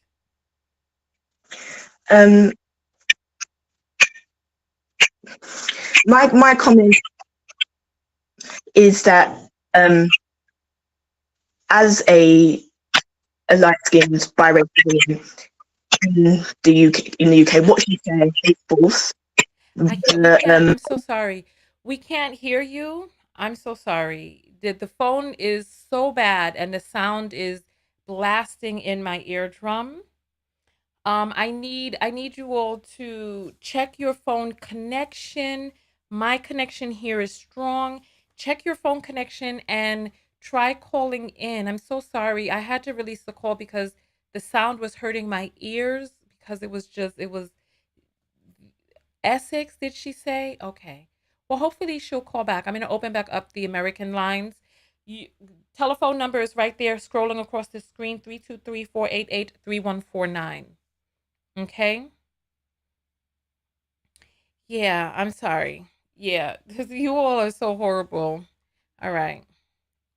You're on the air live with Tanya. What's your name? Daisy. Your name is Daisy? Correct. All right, Daisy, where are you calling in from? Birmingham. Oh, you know what? There's a Birmingham in England, UK. but you're talking about Birmingham in the United States, Birmingham, Alabama? Correct. All right. So Birmingham is in the house. Daisy, go ahead and tell us what your comment is. For the simple fact that her mom's dark, and if she said that she experienced issues in the UK because of her complexion, she was considered dark. When you look at her mom, you can imagine the hell her mom went through for being dark. So I believe her mom didn't really like herself as a Black woman. Oh, and that's where she's kind of getting some of the vitriol that she feels. I'm sorry, something started playing in the background. Because it Say seems that like again. she just has an issue with Black. I'm sorry, Daisy. The browser was open and something started playing in the background. Say that again. Oh, we lost the call. There was a video playing in the background and I had to close the browser. My bad. Well, the phone lines are open, 323-488-3149. I apologize. You're on the air live with Tanya. What's your name? Shawana. Hi, Shawana? Tanya. Hi, where are you calling in from? I'm calling in from New York. All right, New York in the house. All right, Shawana, so talk to us. What is your comment about this whole situation? Well, first of all, I think that for her to be discussing an issue that's among real Black women, like dark-skinned women and light-skinned Black women, I think she's out of line. Okay, why so? And I don't accept her apology. Like I said, she's biracial. She really doesn't know that this is really an issue between, like I said, real Black women. Like, I'm dark-skinned. And I used to have people calling me names, Darky, Choco, all that. And for her to come on like, oh my God, I'm having this issue. I'm not Black enough. Like, what? Like, she's out of line. I don't accept her apology at all. I'm sorry. Okay. All right. Well, we appreciate that. Thank you so much for calling in. Thank you. You're welcome. All right. Phone lines are open. 323-488-3149. What is your point of view on this whole situation that we're in with Thandie Newton? We're going to take a few more phone calls and then we're going to get out of here. I was hoping that the young lady from the UK would call back in and give her point of view. Phone lines are open for the UK as well. So you can call in on 323-488-3149. You can call in over WhatsApp, or you can call it. If you're out of the country, you can call in on WhatsApp. If you're in the country, please use the regular line. You're on the air live with Tanya. What's your name? Hello. You're on the air live. Hello. Yeah, hey. Hey, Talk to me Tanya. through This the is Tanya. phone. Okay. Hey, Tanya. Welcome. Welcome. Hi. All right. So what is your comment about this whole situation we're in? I think it's a publicity stunt. Did something happen that she's all of a sudden at 49 years old speaking out about Black women not liking her or something? Like, I'm confused as to where did this apology come from? I honestly think it's a publicity stunt, and then she brought her poor mom in on the crap as well. Oh, yeah. Well, you know what? It's because she's playing this role where in the role she is playing a person who is having to deal with racist, even though she's 2 clicks of shades browner than not even tanner than the men who she says in the movie are being racist towards her. So yeah. Okay, so that makes sense why she's doing this crap. She's just trying to get she's just throwing her it's basically a publicity stunt, I guess, just to apologize for this movie that she's coming up with, that she know that may offend people somehow. But she's not even really like an A-list actor. Like, she doesn't have an EGOT or nothing where she should have that much arrogance. It's weird. Yeah. No, I feel you. So are you accepting her apology? No, I don't even. I think it's crazy. It's not making any sense. Oh, okay. Hold on. Let me grab the UK call real quick. Oh, it just hung up. Yeah, no, I feel you, my dear. I feel you. I don't know who named her the spokesperson to be doling out apologies in the first place. So I don't even know how that happened, how that took place. Oh. I was wondering if maybe she was in a scrape with somebody or something. I'm like, what happened? Am I missing something? Somebody, came up to her and started taxing her or something. Like, I'm like, it's not making any sense Maybe at all. it's something that came up in the interview, but I'm saying this woman is a trained actress and she couldn't temper her emotions. You know what I mean? Hold on, the UK phone is ringing, but it's not coming through on the thing. Let me try to grab this call. Okay, Tanya, thank you so much for calling in. All right, you're welcome. Bye. All right. Yeah, I'm trying to grab the call, but it's not coming through on my end. It's just ringing behind me. But it needs to come through the computer, and it's not. Let me close this and then open it back up again. I had to stand up from my seat because my buns is flattening out on the chair. You know, we weren't meant to be so sedentary. You know what I mean? All right, here, I'm trying to get it's not answering. It's not coming through. You know what? Please try back again because I need it to come through on the computer, but it's coming through on the phone because WhatsApp is in order to connect the WhatsApp to the phone, it has to be connected to a computer. I'm sorry, and you can't stop it. It's not coming through. I'm sorry. It's not coming through. I have to take this. You're on the air live with Tanya. What's your name? Hi, Tanya. This is Jessica. How are you? Hey, Jessica. For calling in from where? In St. Louis. Hey, Jessica from St. Louis. Oh, do you need to get that UK call? You know, I'm trying, but it's not ringing through on the computer. It's just coming through on the phone, but it's not. I don't know why it's not Okay. coming through, but go ahead. Well, I just wanted to say this really kind of reminds me of the argument that black men have and how it's like your breakdown of the Fresh and Fit was just a masterclass, just genius. And Oh, it when the one really from last parallels, night?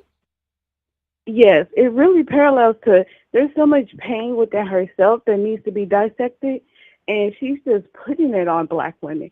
Because what power do black women have in Hollywood for her to have such, to have all this emotion regarding how she feels about us and her career and being in America and having that work, and I don't mean any shade or anything, but I really just know her from working in like a Tyler Perry film, or I don't really know her work. And Tyler Perry's at a certain level, like he has had a lot of success and everything, but it is what it is.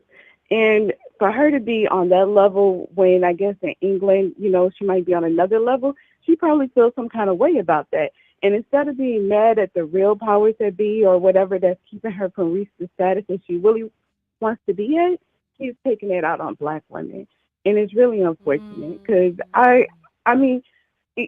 of course I might be biased as a darker skinned black woman because, and that's the other thing that kind of rubs me the wrong way, where I'm very medium to maybe, like I'm on maybe the lighter side of medium, and I'm about the same color, maybe a little bit lighter than her mom.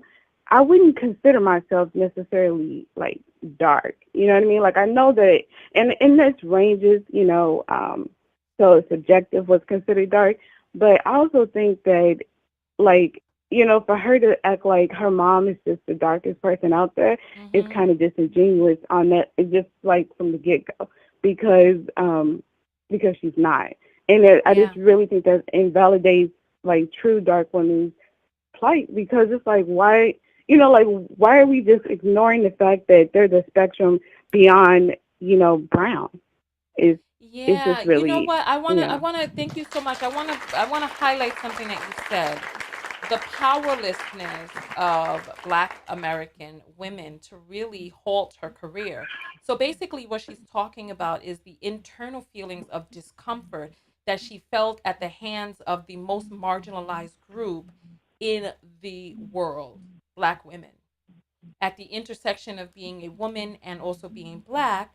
So basically, she's feeling all of this turmoil because everybody didn't like her, didn't lay down at her feet. She had Black men in the palm of her hand. She had white men and white women, and apparently the strongest amount of prejudice that she felt in this system of white supremacy came from the least powerful people. And I think that you brought up a really good point because what is it that Black women really stopped her from doing?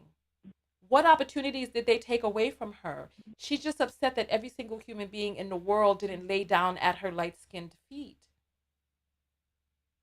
right. And it's Very interesting. and it's like I don't. And I know, like, on a school ground or, like, in certain situations, yeah, you're going to have bullying and things.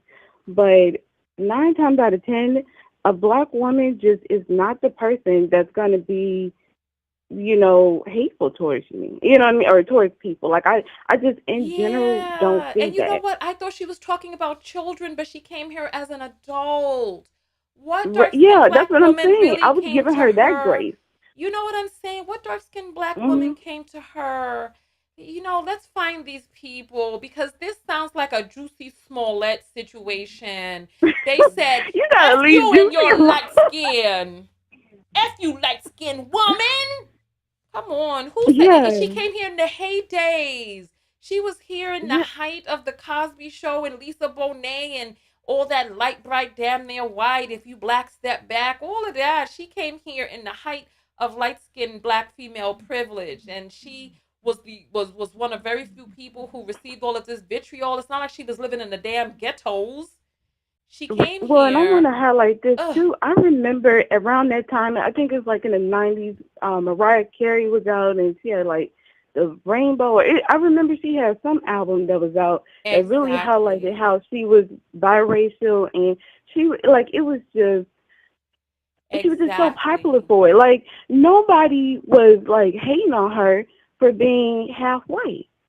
You know what I'm That's what I'm saying? like. Where is this But coming I from? can Because understand little girls. I can understand little girls because the little boys like the light skinned girls. But a grown woman, I need to see. Well, yeah, how old was Thandiwe when she came here? It's like the oh, whole I world don't laid know. down at her feet. She became a famous Hollywood actress. She was in Beloved and Crash and in all of these things. She's in Westworld. She's mediocre as an actress at best. And here she goes. Anyway, go ahead. I'm sorry to cut you Yeah. off. No, I mean that's fine. I think I've made my point. I always love talking to you, Tanya, and I just really appreciate the work that you do. Just keep it up, and thank you. Thank you so much for calling in and weighing in. Thank you. Thank you. All right, let's grab this call from the UK. Let's see if we can get a good connection on this one. Hello? Yes, hi, you're on the air live with Tanya. What's your name? Oh, hi, Tanya. It's Dilise from Birmingham, UK. Hi, Dilise. Hey, how are you on the text notification squad, right? Yeah, I'm a Tanya TKO. Hey, welcome in. So, Dilise, what is your and there's another person from the UK trying to call in. If you're in the UK, if you're international, you're trying to get through, it's not ringing. So I need you to just send me a message on WhatsApp. Just send me a message and I'll call you back.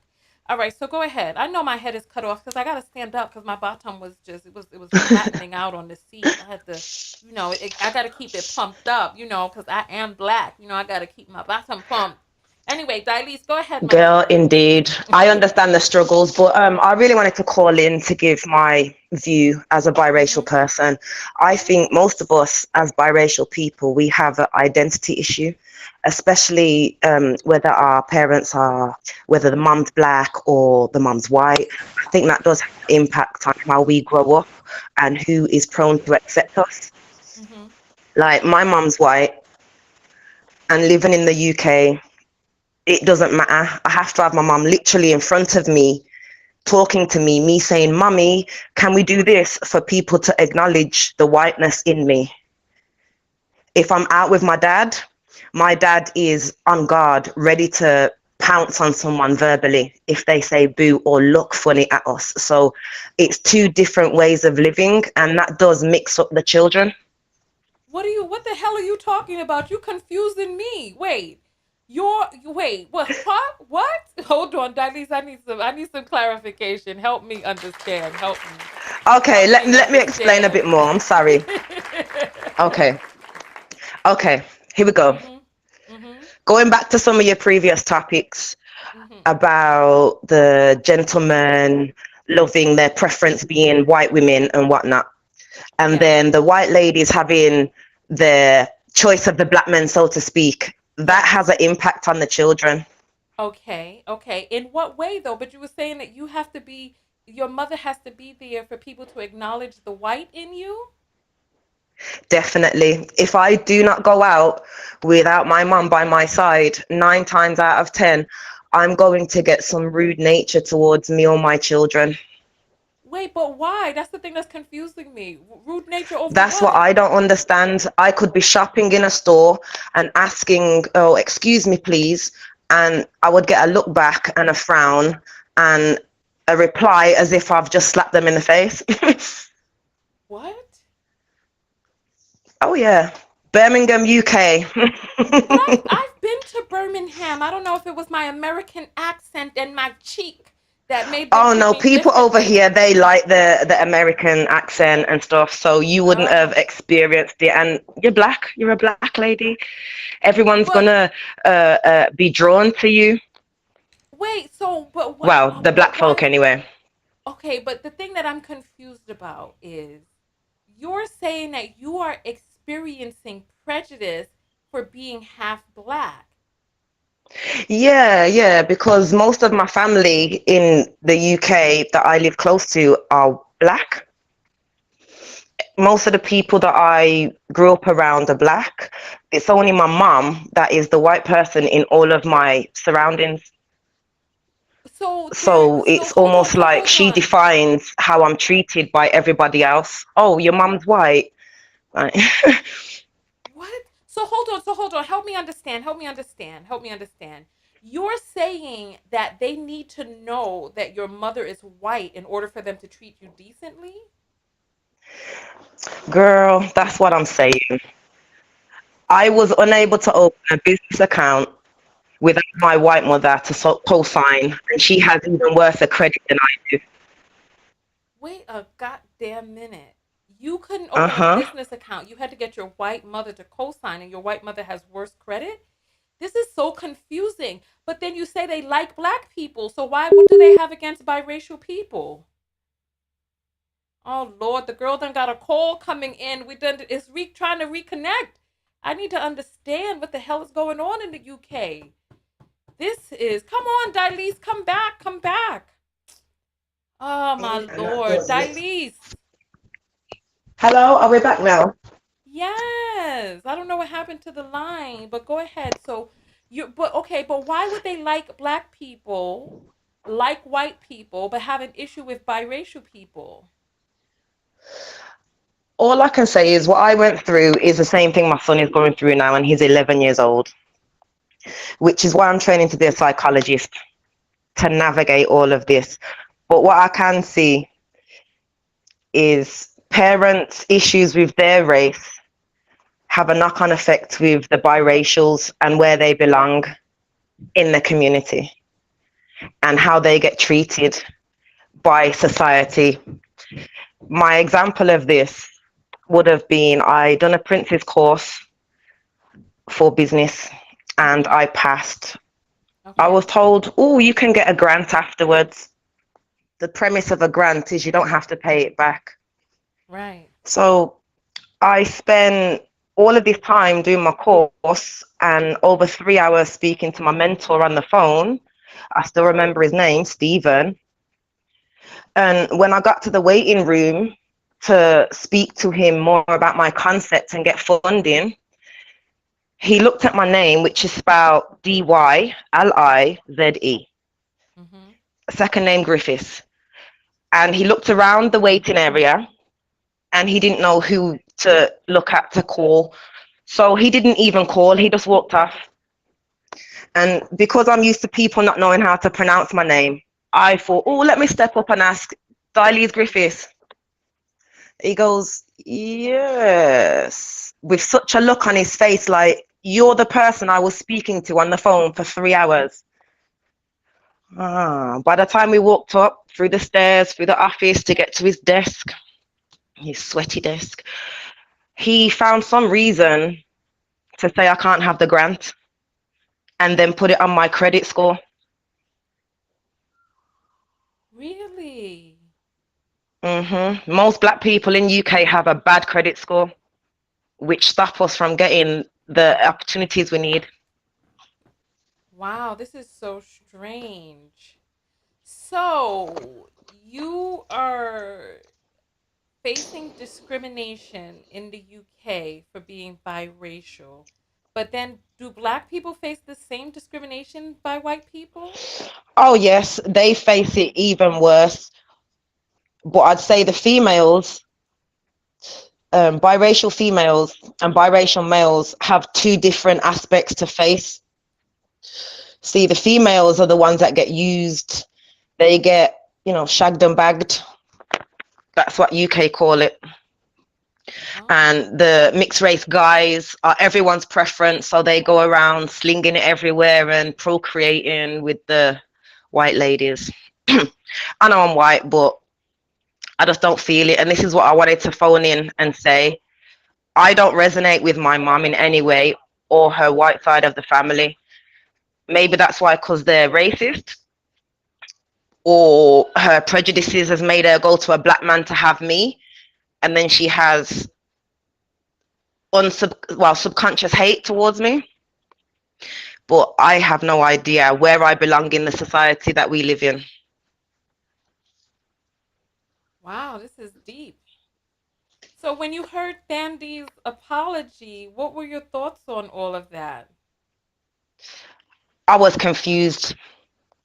I don't know who she was apologizing to, white people, black people, if white people told her to, or if she felt the need to for something she'd said to her own mother. I don't know. Wow. I don't know what the HE double hockey sticks is going on. I'm just Me confused. neither. I'm confused by why And she's people are come from trying to the UK, so why is she saying these things? people are confused that you call yourself white. Some people don't No, even my believe mother is you. white. You said I So know in the I'm terms white. of everyone in the manosphere and the society, I get classed as white because I have the pointy nose. Literally, the pointy nose is what separates me from someone that has that round, lovely nose that you have, that most other black people have. Oh. So I think there's too many Willie Lynches out there. I think Willie Lynch theory is still going on to today. Okay. This is very interesting. All right. Well, so did your mother have other biracial children or just you as the biracial child? Yeah, she did. She had a son. He's 11 years older than me. And to say the least, neither one of us turned out with the best opportunities in life, with her being a white mother. So I think trying to navigate society, trying to be positive with a white mother that isn't productive, it's even worse. I'm so confused. I don't Ask me what you need to understand. be relieved on. Well, the thing that I'm confused about is I'm confused how people try to pretend as if the UK is post-racial. People were trying to pretend as if there's no racism towards Meghan Markle, but we heard so much foolishness. And then here you're speaking your perspective, and you're talking about the discrimination that you face and the little bit of relief that you get from having a white mother, while simultaneously also saying that they love black people in Birmingham, and then they also discriminate against black people in Who is Birmingham. saying they love black people in Birmingham now? You said Who is that. actually saying this? You said it. Yeah, but I says we love black people in Birmingham, as in biracial people. We don't have that separation of, oh, I'm white, I'm superior. We reminisce ourselves inside as black. There are some that blatantly say, yes, I'm white, and they don't want to admit that their dad is black. But most of us resonate with blacks because we can't pretend to be white in this country. We cannot.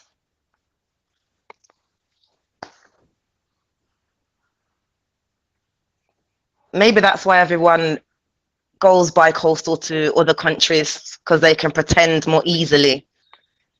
This country, you cannot pretend.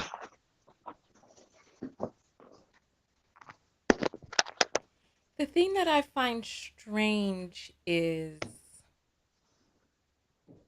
that I'm sure that you have some form of lighter complected mixed race privilege in the UK. I'm sure that if it's hard for you, it is harder for people who are darker. I'm sure. Okay, give me a sense and a reason, and I can reason with you on it. What happened? Give us a topic or an explanation or a reason, some form of example, I don't because I understand don't what you're think we are treated saying. any better. There must be. And I just it's there has to be. There has to be some sort of Okay, can I sliding give you an scale. example? You can give me an example, but it just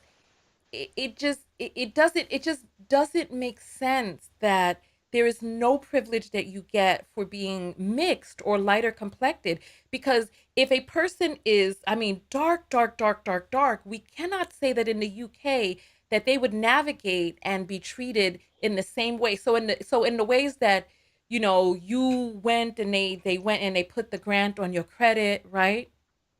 The darker complected Mhm. person may not have even gotten into the room at all. They may not have even gotten into the class.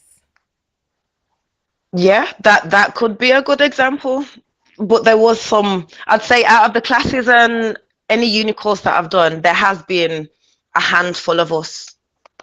So it is very far between. Yeah. So see, the thing that I feel like there's a blind spot here. I feel like you have a blind spot because you're living in this existence, and so you're like, I identify more with black people because I am discriminated against and I cannot traverse through white circles. However, I feel like there's a blind spot to the real situation that exists where there is a hierarchy depending on how much melanin or African features or DNA that a person has. I agree. I agree.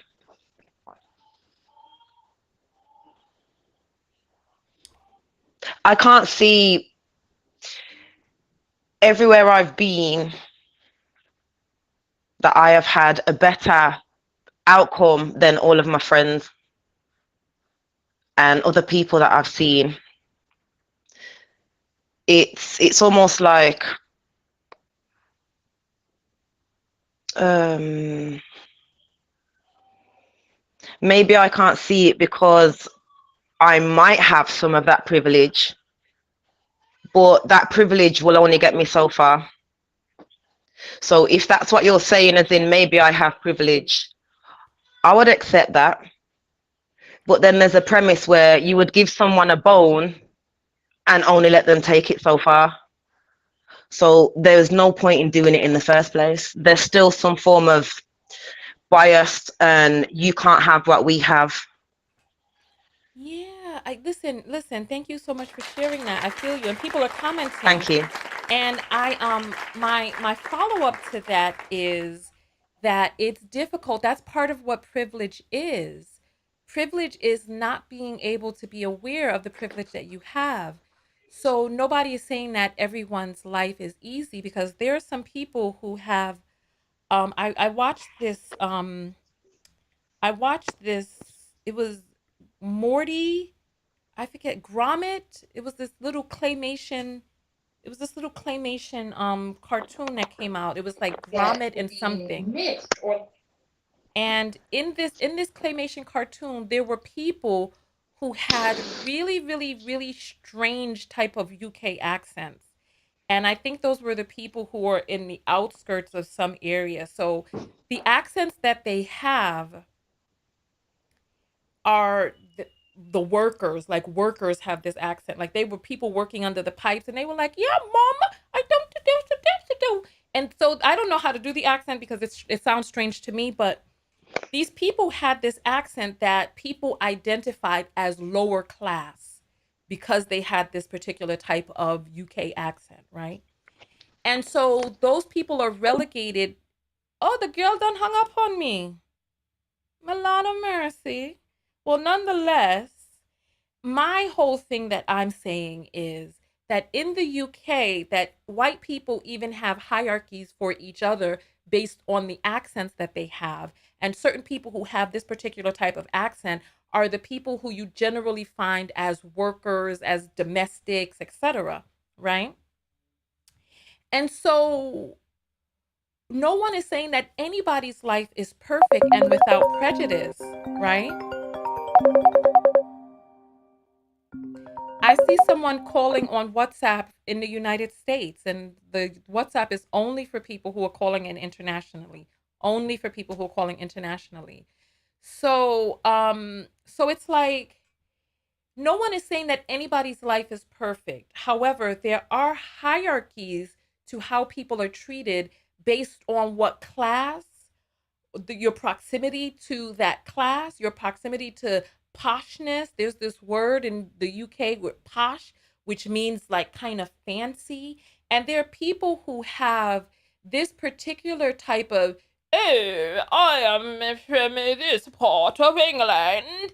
And the people who speak like that are able to enter into different circles. When I was in the UK, there were people who asked me where my people were from to judge how they would regard me. You're on the air live with Tanya. What's your name and where are you calling from? Oh, we're losing people. That's another thing. The Birmingham accent is seen as low class. Those people are called brummies. You know what I mean? Birmingham is called brum.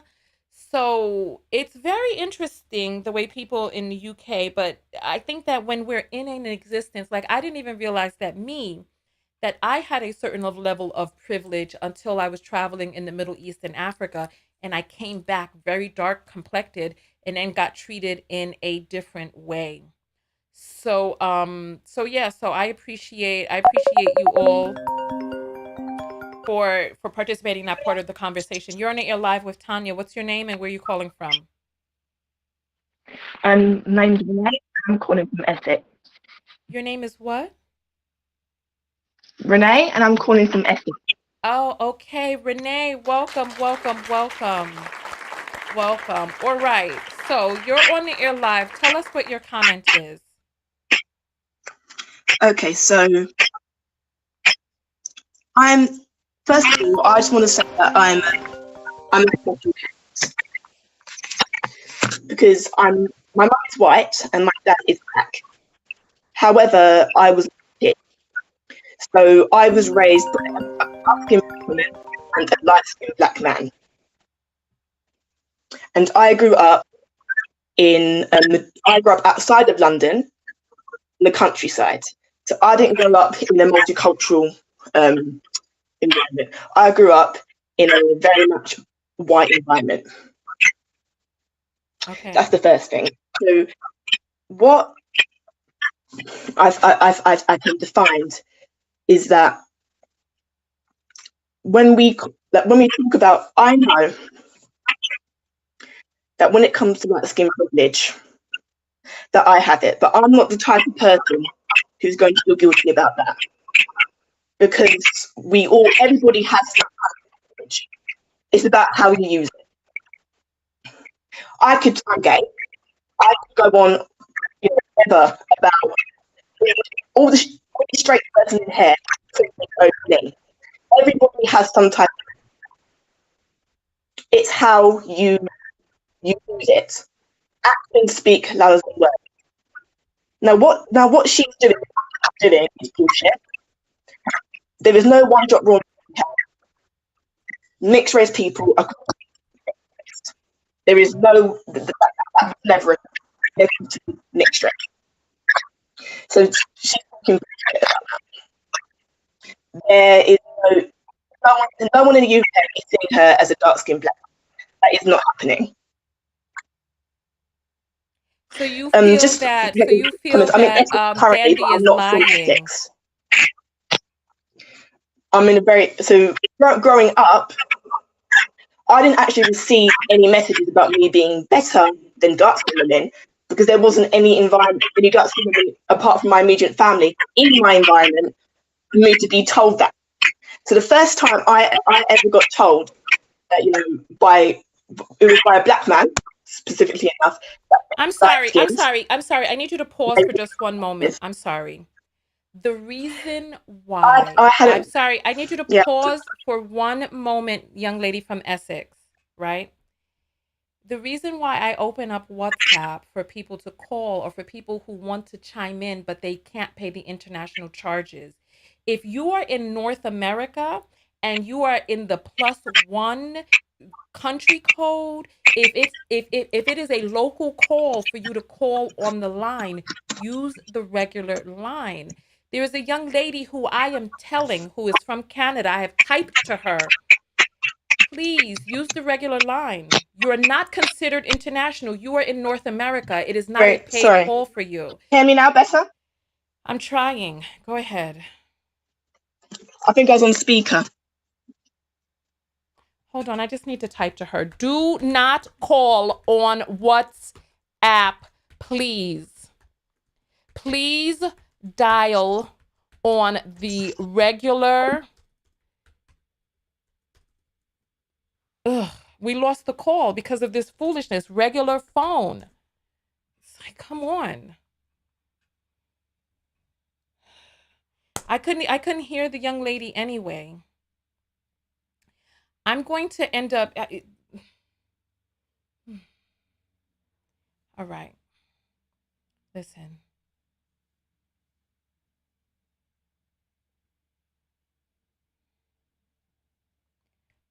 Why is this woman saying? Oh my God. I'm gonna have to block her on WhatsApp. I'm gonna have to block her. Because she's saying that she's. I'm sorry. This is too much. So that way she doesn't have to worry about. She doesn't have to worry. Let me take this off the screen. I'm sorry. Let me play a commercial real quick for you all.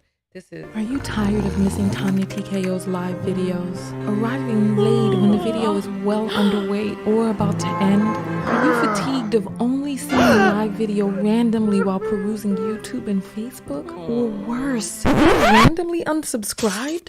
Well, now you can get a text notification whenever I go live. No longer are we dependent on the algorithm of these fickle platforms.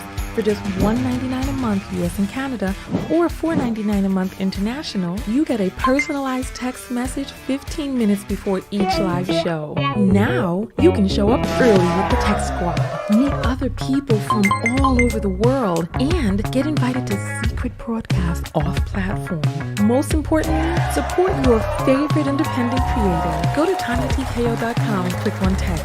Join the TKO Tech Squad today for just $1.99 a month US and Canada, or $22 a year if you pay in advance, $4.99 a month international, $50 a year if you pay in advance. You'll never again be tardy to the party. I'll see you on the next broadcast. TanyaTKO.com/text.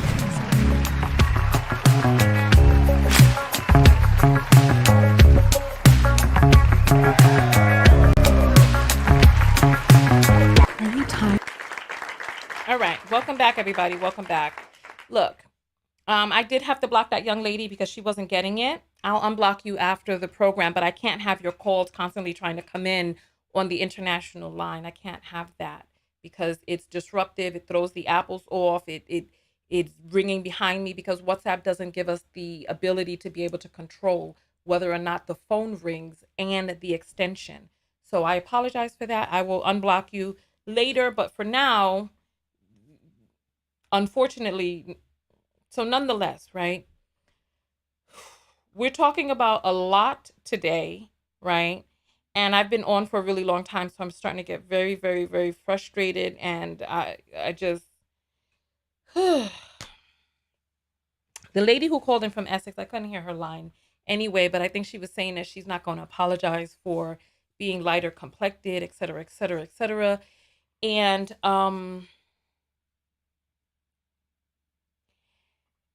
okay, people are saying the problem is society wants to force biracials to pick a side. You know, there's a lot of issues going on with what's happening in our current society, right? There's a lot of issues with the way things are being done. But I do see something. We need to check our apples And what is that I hear? Hey, wait, why is my sound low?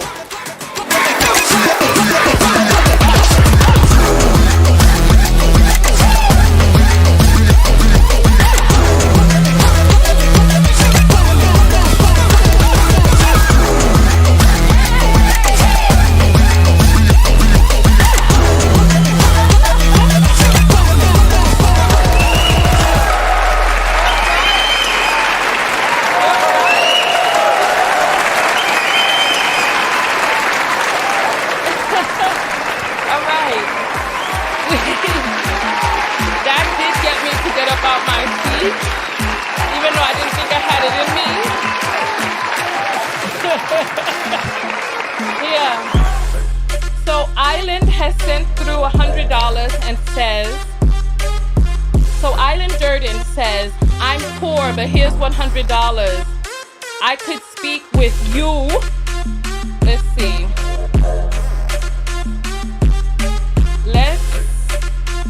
I think they're giving me a phone number in one of the things, so I'm gonna have to open that up in a second. So let's open up some of the other apples. Ashley sent $2 and said, other than Beloved and Norbit, many don't know her. Was she in Norbit? I didn't even realize she was in Norbit. Okay. Amber says, what prompted her to say this? Child, I don't know. Kiva said, Thorny can shove her BD apology. Lord of mercy. All right. And then I'm not sure if Durden put their phone number in there, so I'm going to take this off of the screen. But I appreciate you all. Thank you so much for supporting the show. And wait, there are other apples that are, oh wow. All right, let's grab those. Let me take this off the screen first so that I can check this and see if there's a phone number placed in here. Oh, it says, please keep your phone lines open. I have to speak. Well, Island, I don't know which phone number you're calling in from, and I'm ready to get out of here, but so I need to find out what phone number you're calling in from so that I know who is you. Okay? And then, so let me give a heart over here so I know which message I left off at. Okay, so listen, here we go.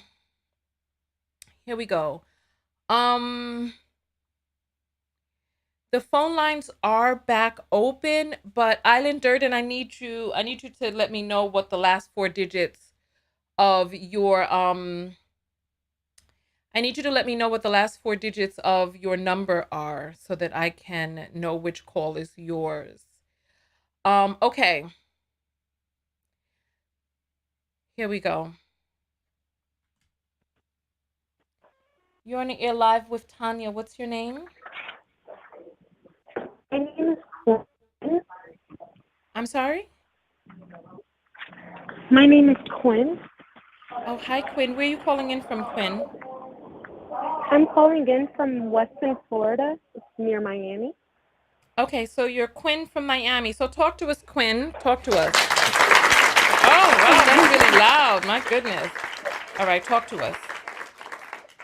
So I'm calling to basically say that I personally, as a dark-skinned, young woman, I'm 22, and my whole life, the first thing that people see is Black. My father's Haitian, my mom's Jamaican, I'm dark, I'm very dark. And so to hear these women come out here and complain, about being light-skinned, when I first had firsthand seen, for example, my racial friends be treated completely differently from the way that I'm treated, I'm appalled and I'm disappointed in them, and I expect so much better. The phone is kind of choppy, so I'm not really able to hear everything that you said. Who is it that you expect better from? From mixed light-skinned women, biracial women, just anyone of a lighter complexion. And I know they know that they're treated differently than, someone like myself, who the first thing people see, they see chocolate, low stuff. It's just, it's getting repetitive and it's redundant, and I'm so just over it.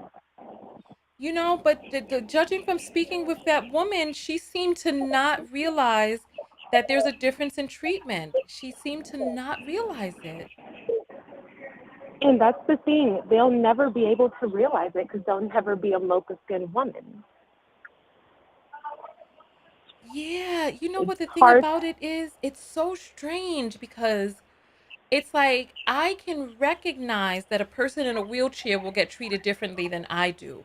I don't understand why people fail to realize that in a colorist white supremacist society that the more black you are, the generally what it is that I'm hearing is that I things happen to me too. I don't have a perfect life. I get treated poorly, so there must be no difference.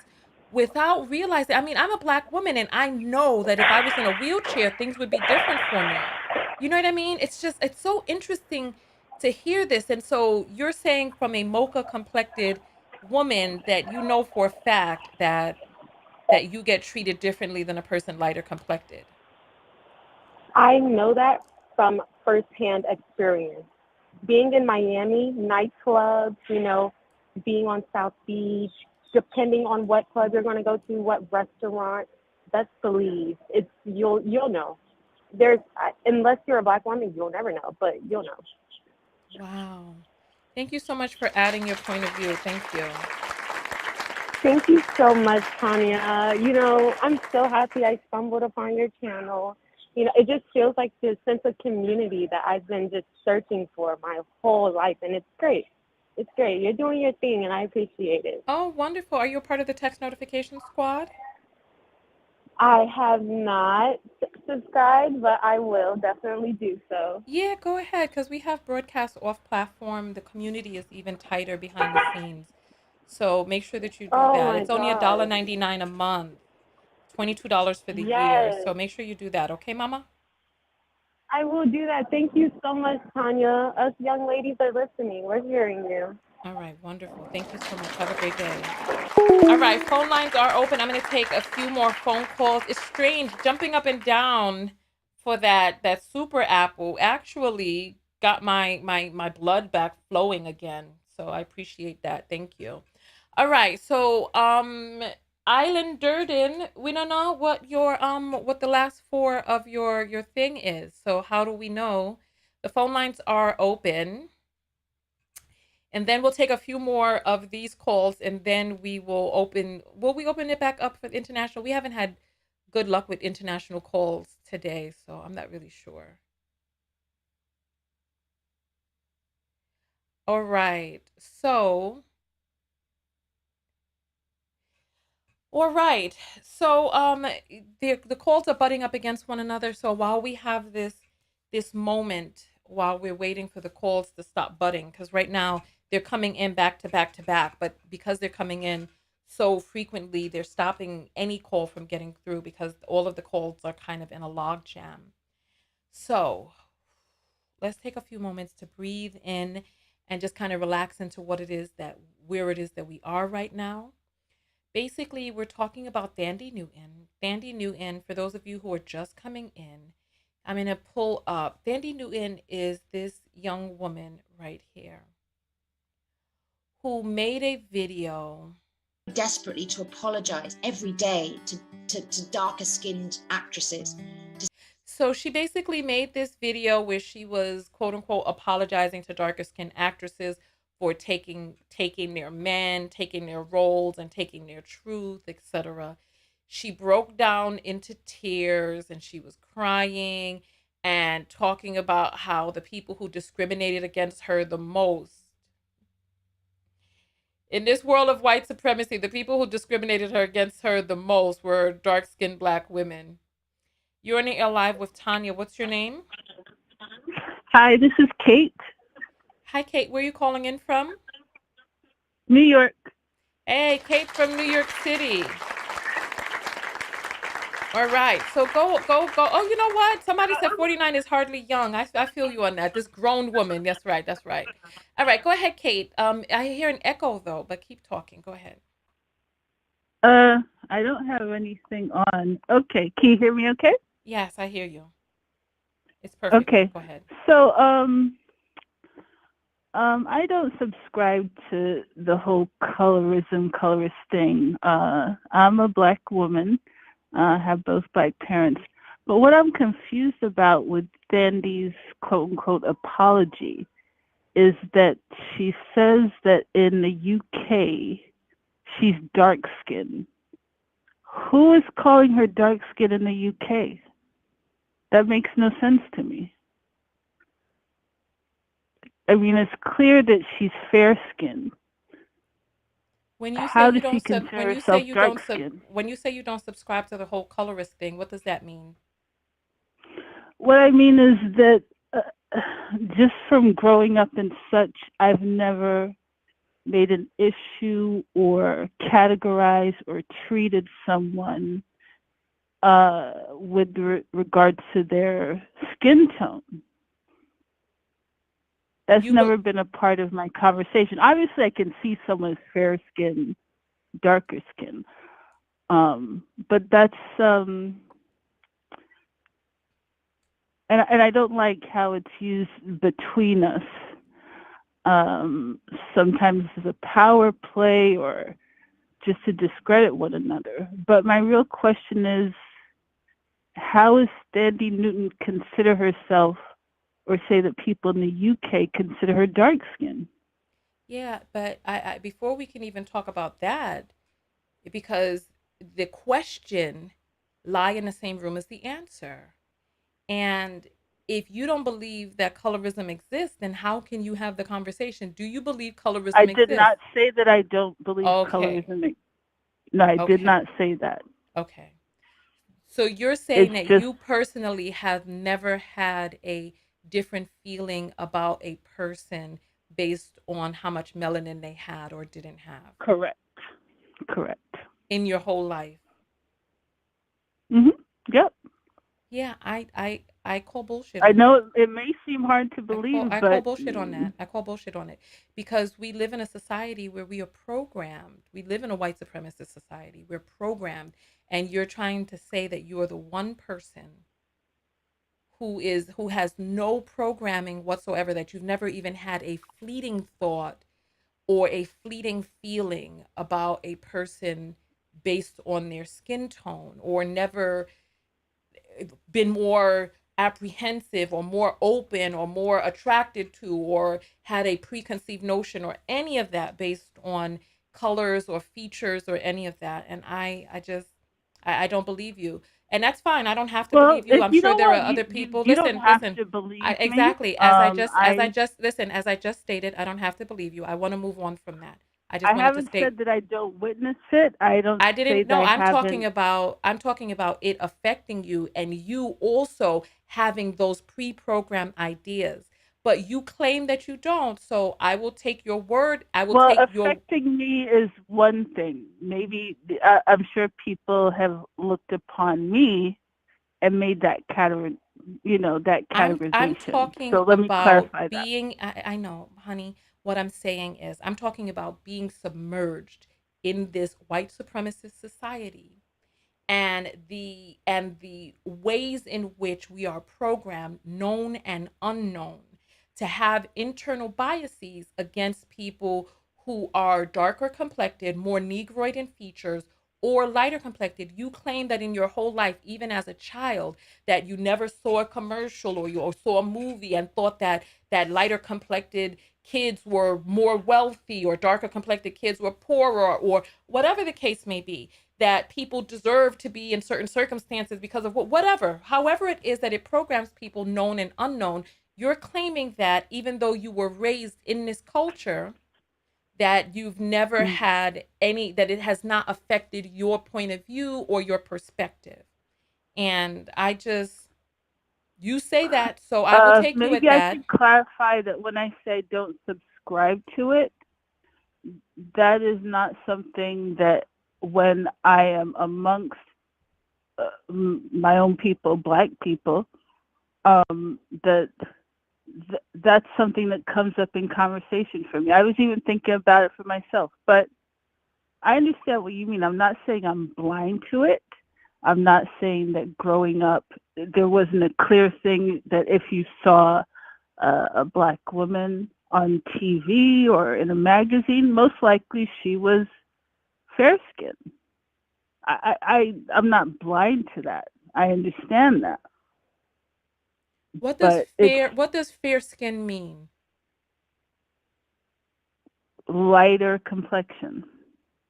How did the word fair become That's synonymous with light? okay. You know, I understand what you're trying to say. No. Of course, the use of words is It's in all of embedded that. within the thinking. Calling here coarse or fine, or calling people fair or dark, or all of those things. It's so deeply embedded in our culture that we do not even see it. It's insidious. And people are saying that not everybody is programmed. Every single human being inside of a white supremacist society is programmed by white supremacy. Every single person. And the people who claim that they are not are deluded. You're deluded. Okay. I'm talking to the people in the comments. I'm merely stating a fact. I don't know what it is that you feel, or whatever it is that you truly have on the inside. I'm not inside of your body. I do not know. You claim, and that's fine. I want to be able to move on from that. I want to be able to move on, okay? Because I personally, listen, from all of the research that I have done and all of the interviews I've conducted, the books that I've read, the experience that I have had as a human being growing up in this society and being programmed in ways that I didn't even know that I was being programmed. Internal biases that I have had that I had to confront within myself.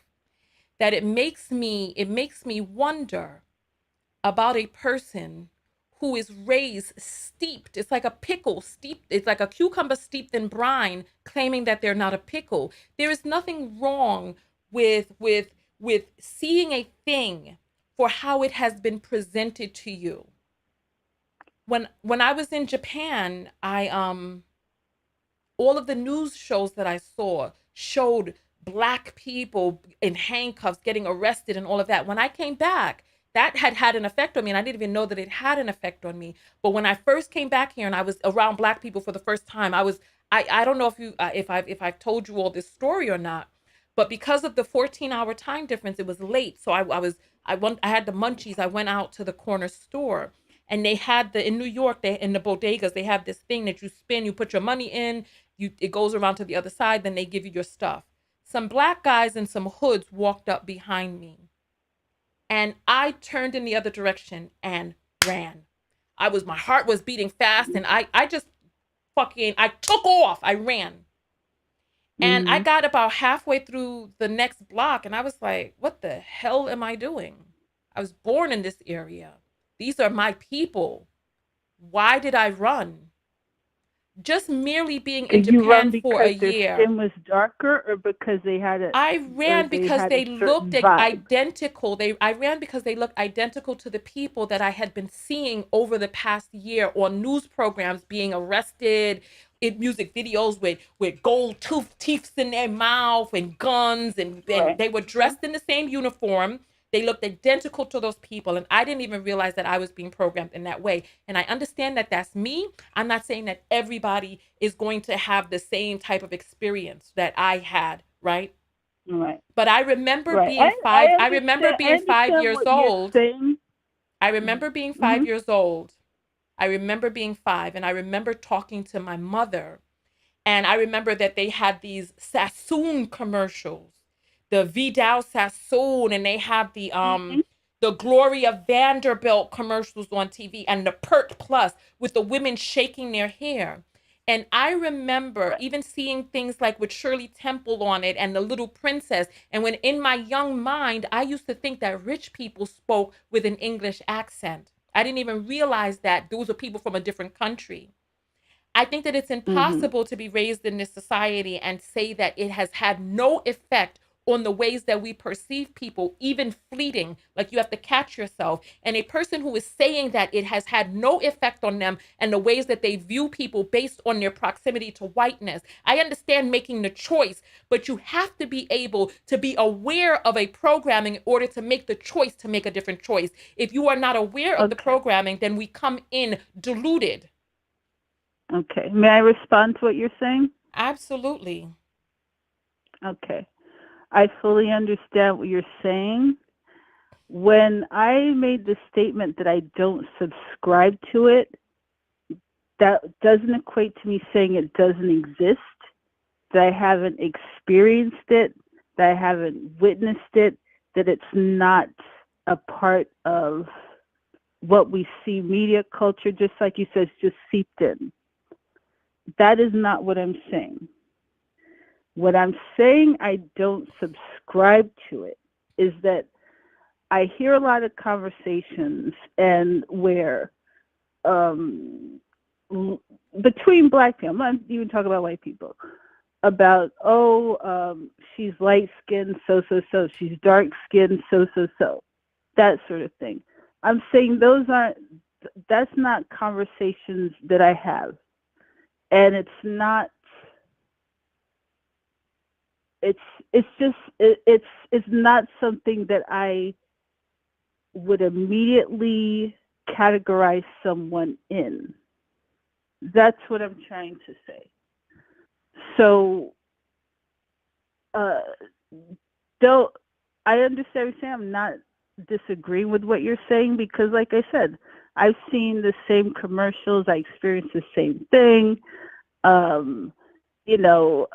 Just like, me being a little bit older, sometimes as young Black girls, we put on a shirt over our head and pretend that we have that, long, luxurious blonde hair. Mm-hmm. So I'm not saying that I don't exist in that. I wanted to preface what I was saying about Sandy Newton's comment in just saying that it's not a conversation I have. I think I was very lucky in how I grew up. I think that when people hear my voice, they make assumptions about proximity to whiteness and all of that. Me growing up, my classmates were from almost every corner of the globe. My grandmother that raised me, she was a colorist.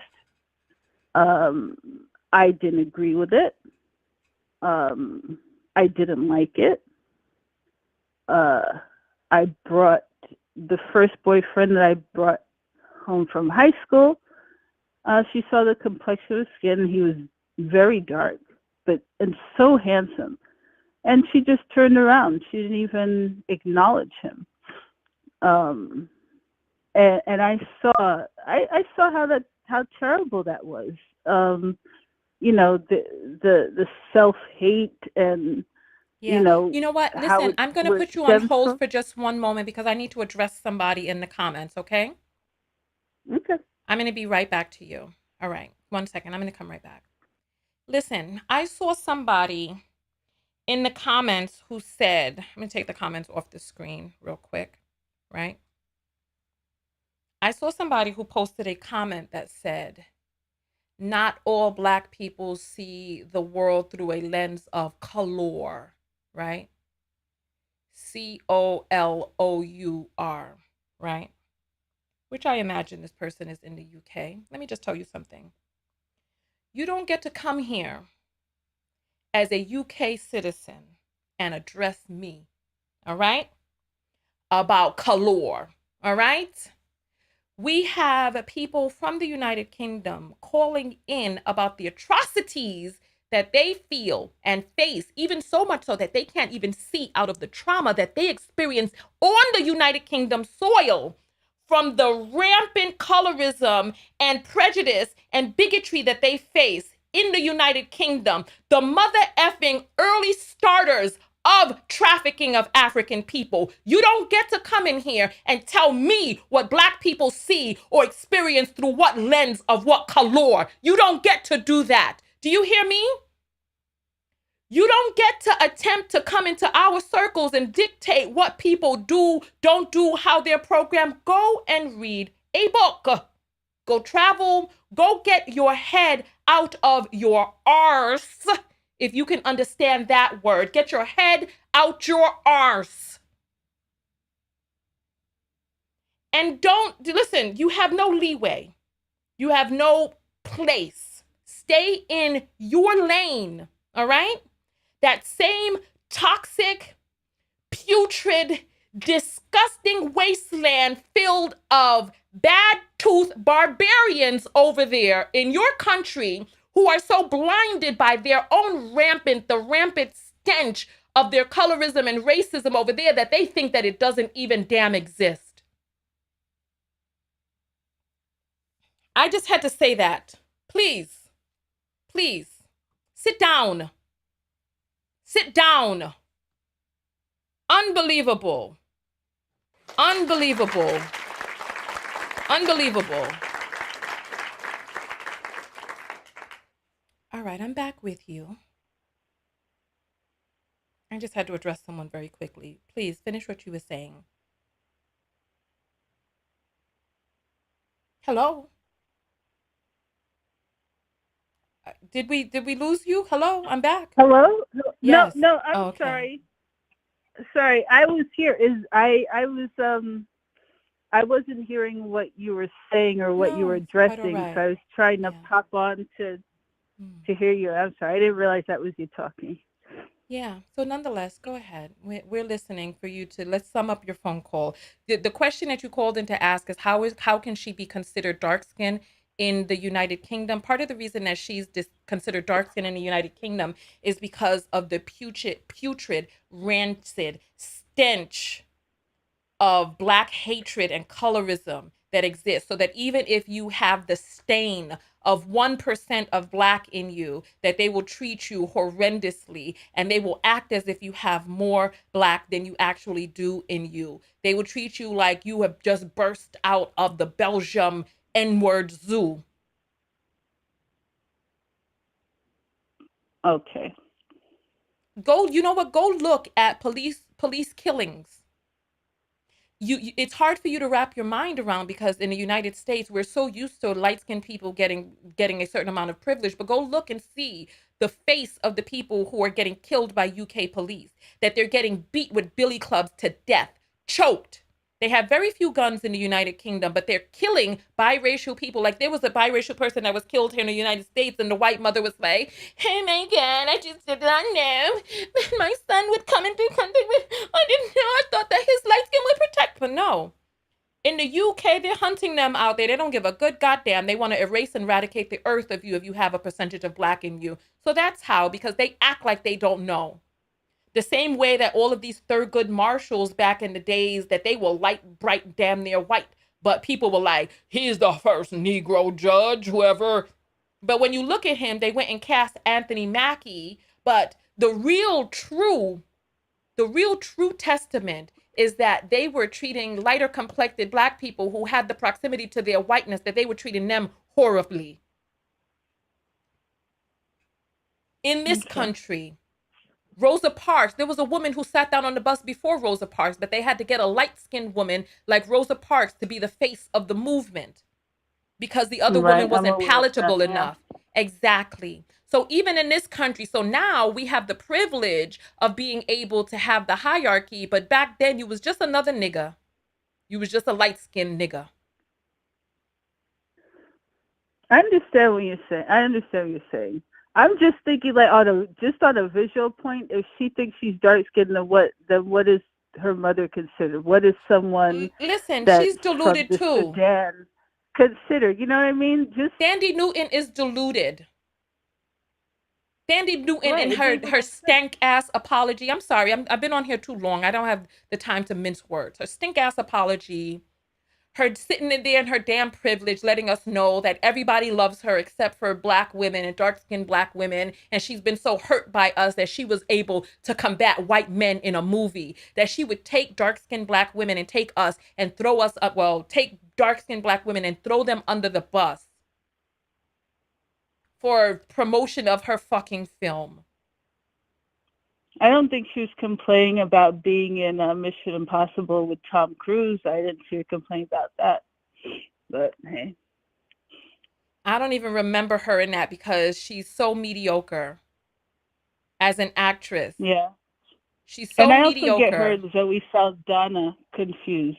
So Nonetheless. I don't think they're the same Listen, people, but I appreciate you calling in. Thank you so much for that. Giving your point of view. Okay. I appreciate you. Thank you so much. And you have a great rest of your day, okay? All right. Listen, I just don't have the capacity for the foolishness right now. I don't have the capacity.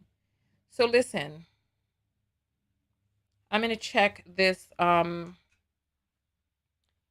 Let me see. All right. I need to make an outbound call. This is going to be maybe perhaps our last call. I don't know. Let me get to the call area. Unbelievable.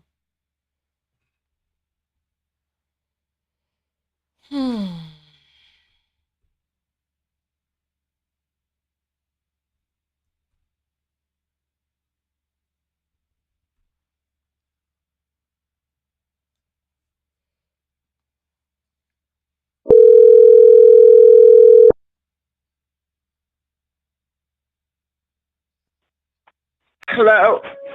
You're on the air live with Tanya TKO. What's your name and where you calling in from?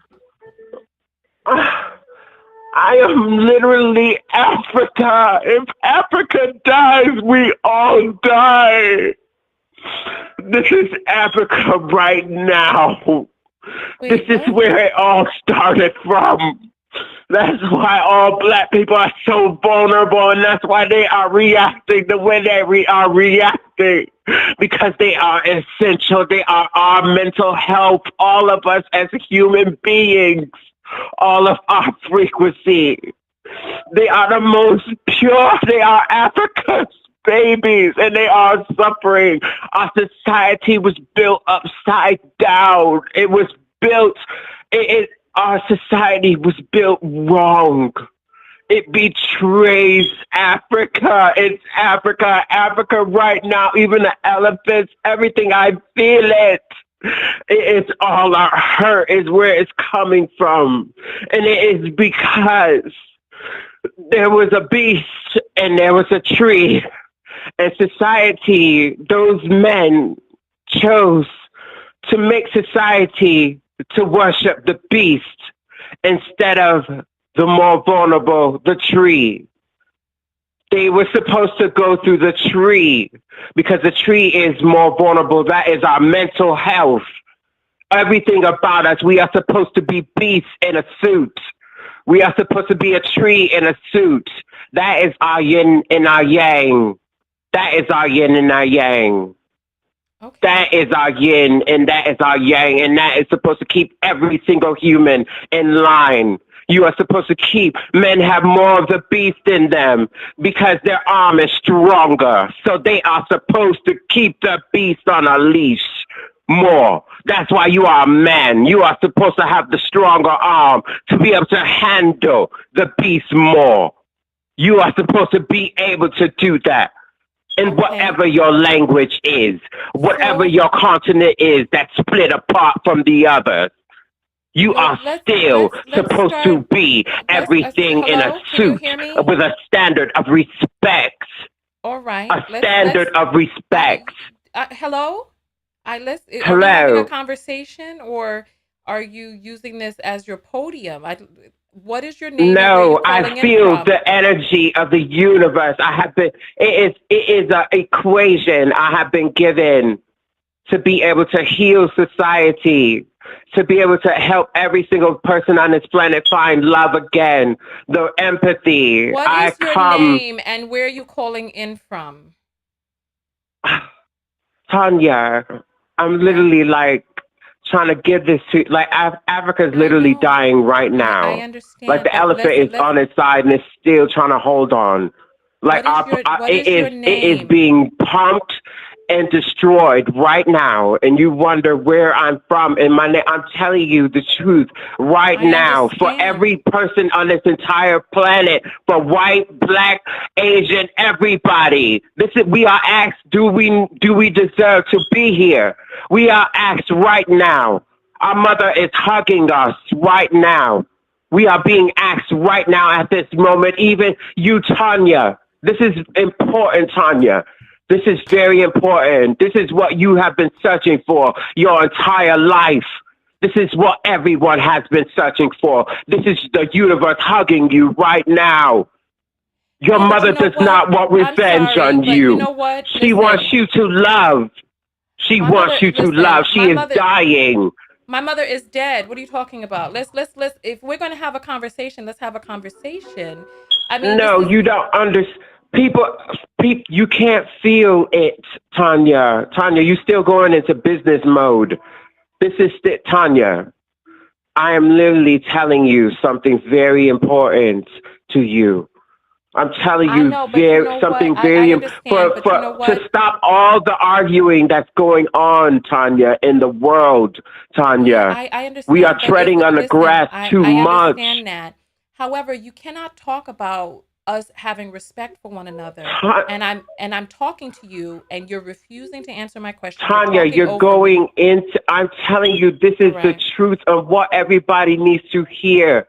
This is gonna vibrate with some people, Tanya, but it's not vibrating with you, like for some reason. But because I think you're still in YouTube mode and stuff. I get it. But for everybody else, you're going to get my Instagram.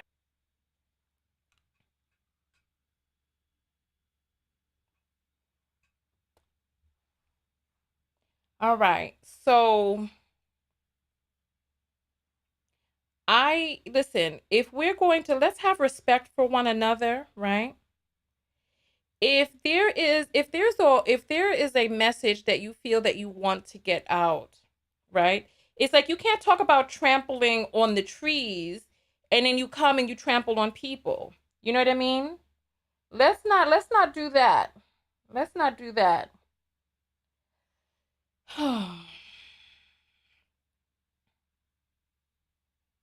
And if you want to advertise your platform,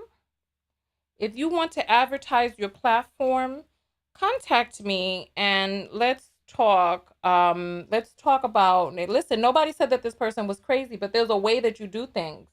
You know what I mean? It's like you're not going to be able, there's a conversation that if there's a conversation that we need to have, there's a way that it needs to be had.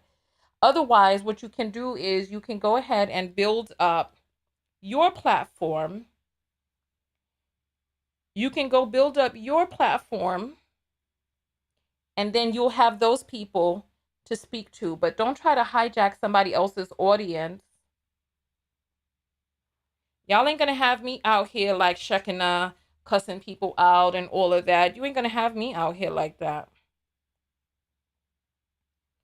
So nonetheless.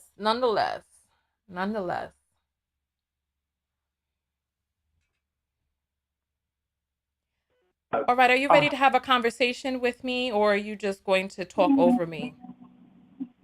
Tanya. Yes? This is very important. I'm bowing to you, Lioness. I've come to you humbly. I just wanted to be able to say my Instagram or something where people that can vibrate with that message. I know, but it's inappropriate to do it in this way. If you want to have a conversation with me, I understand the message is very important, and this is why I have you on. Right. Tanya, if you're going to go viral from this, you are going to make a lot of money if you let me say it like that. Like you don't understand. It's not about the money. It's not, and you know I don't tap dance for money. I understand. I understand. That's why I come to you. I come to you humbly. This is your channel. Is this your form of humility to talk over me and enact your agenda? No. But Tanya. All right.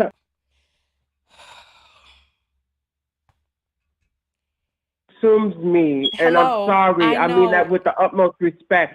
But it's like having a phone call, and while it's talking to me, I need to be able to get it out just in case if something happens to me or something. And this is You part know, of what I want to this is part of what I want to talk to you about. First of all, what is your name and where are you calling from? I'm in Rochester, New York. What is your name? My name is Anaya. Anaya. Okay. I take a few deep breaths. Take some I didn't time. want Breathe. to. I didn't want to give Listen, my information. I know, but you wanted to give people your Instagram, right? So that they could get in touch with you. Breathe I in. I did. I Listen, did, breathe, but breathe in, I'm breathe still. in with me, Anaya. Breathe in. Hold Yes. it. Hold it. Thank And you. Thank exhale. you, Listen, Tanya. Thank you, Anaya. Tanya. Thank you. Anaya, breathe in with me. I want to hear you breathe in. Hold it and exhale. Let's do it one more time. I'm going to let you hear me breathing, and I want you to breathe in with me, okay? Breathe in. Yes. Hold it. Hold it. And exhale. Let me hear you exhale out very peacefully. Exhale. You are so funny. And inhale with me, Anaya. Stay focused on my voice. Inhale. Thank you, Tanya. While you are talking right now, I want you to be inhaling. Okay? Inhale. Yes. Hold it. I'm okay now. I'm okay now. I'm sorry. I'm sorry. I'm sorry. And exhale. I'm sorry. It just feels like the Inhale. world is Anaya. on my shoulders. Anaya, I want you Yeah. to inhale with me now. Let everything around you melt away and concentrate on the sound of my voice. Inhale. Hold it. And You're showing your exhale. credentials now. Anaya. You're showing your credentials now. You're good. See, this Right is now. this is what a degree looks like. I'm so proud of you. It's showing how professional you are for Anaya, whoever doubted you. let's talk about where it is that you are right now in terms of how you're feeling mentally. How long have you been feeling this way? From the start. Mm-hmm. From the start. From birth. Okay. When was the last time within the near present that you felt all right?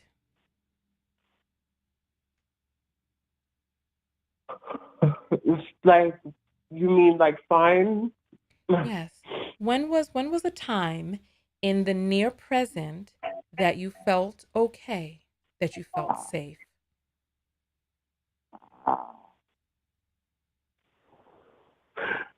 I never feel safe. Okay. All right. I never feel safe. I never feel safe. I never felt safe. I never have. I felt safer when I was young, but looking back, I know that I have suffered and I have grown up and I have still loved, and that takes strength to still love for Yes. everyone on this planet. Absolutely. Absolutely. So let's It talk takes about it means I have taken more burden on to me than absolutely everyone else. who are you with right now? I'm just with my little dog. Okay. How close is your closest friend to you right now?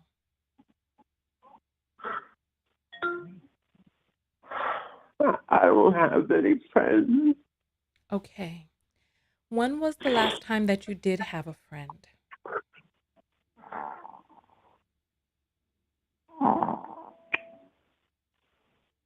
I don't know. It kind of feels like I'm Naruto in a way because like I'll get friends, like I touch people and I move away and then it's nothing anymore. It's Okay.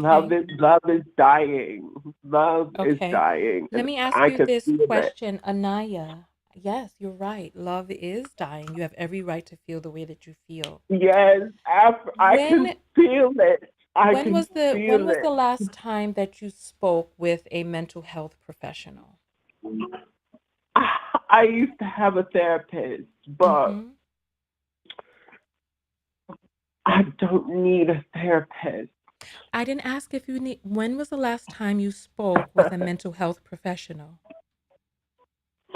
I had I've had therapists throughout my life because I grew up in foster care. So Okay. I've Do you had have any diagnoses?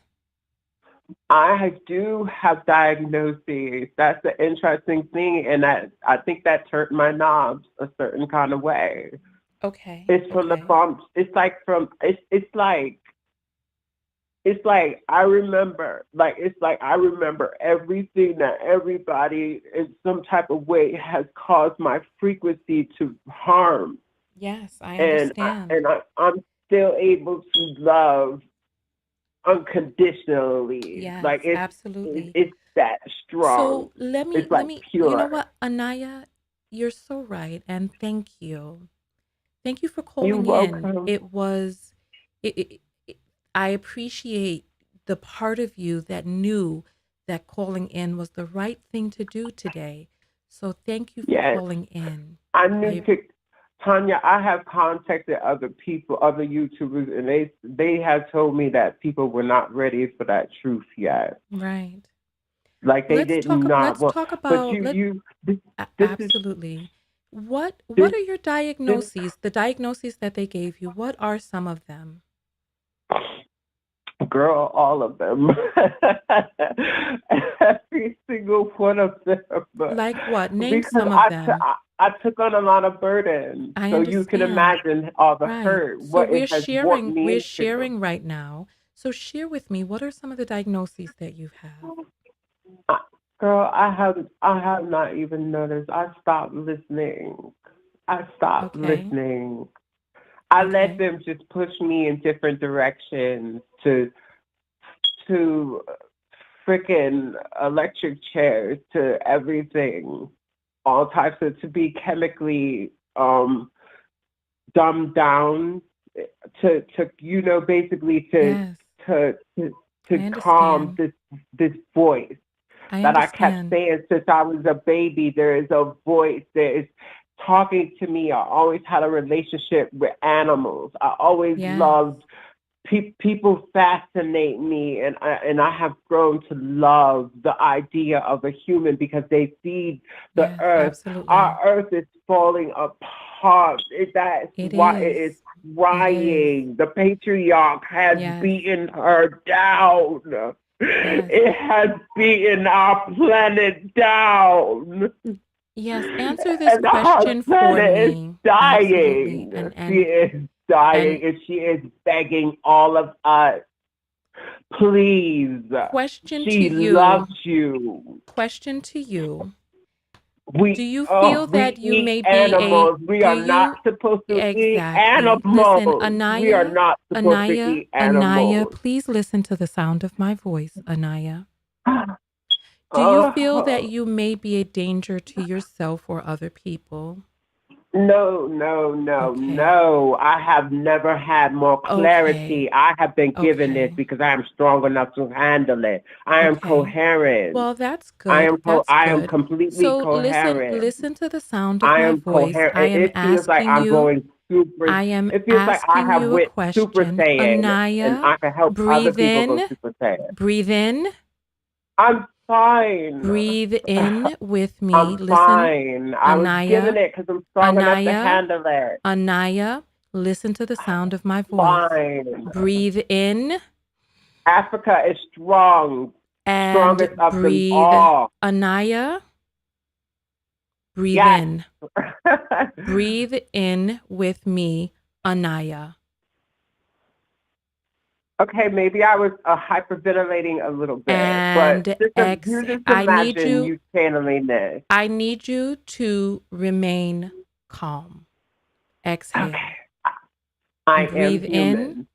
So Yes. I Breathe am in. human in the human body. Okay. Breathe in with Okay. me Okay. and exhale. Breathe in Yes. and exhale. When you were given these diagnoses, were you prescribed any form of medication? I was. Okay. When was the last time that you took any of the medications?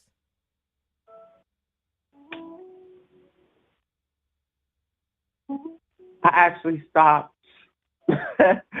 When I did you stopped. stop? When?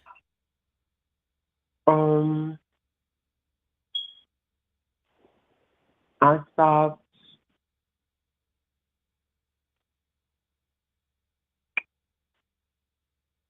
It seems like I stopped when everybody else kind of started getting crazy. Okay. And when was that? It was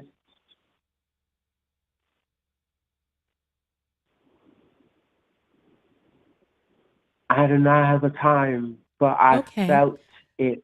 I When felt was the ripple. who is the person that you depend on to assist you in times of need? Who is your person? Air, water, earth, Okay. You said you grew up in wind. foster care and you don't have many friends. Who is your point of contact? Who is the person that assists you when you are in crisis? Who's your emergency contact?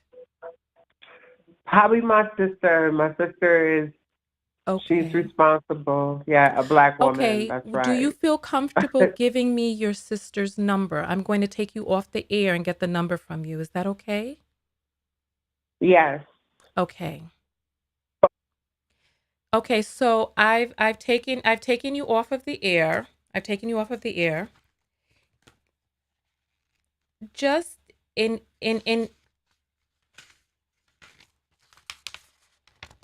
No, I don't feel that you're off your rocker. I don't feel that you're off your rocker. I just want to be of service to you at this time to be able to make sure that you have somebody. It's okay if you give me her number.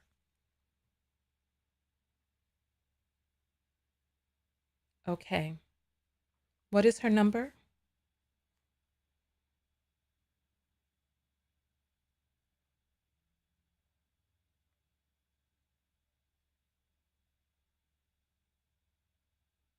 Yes.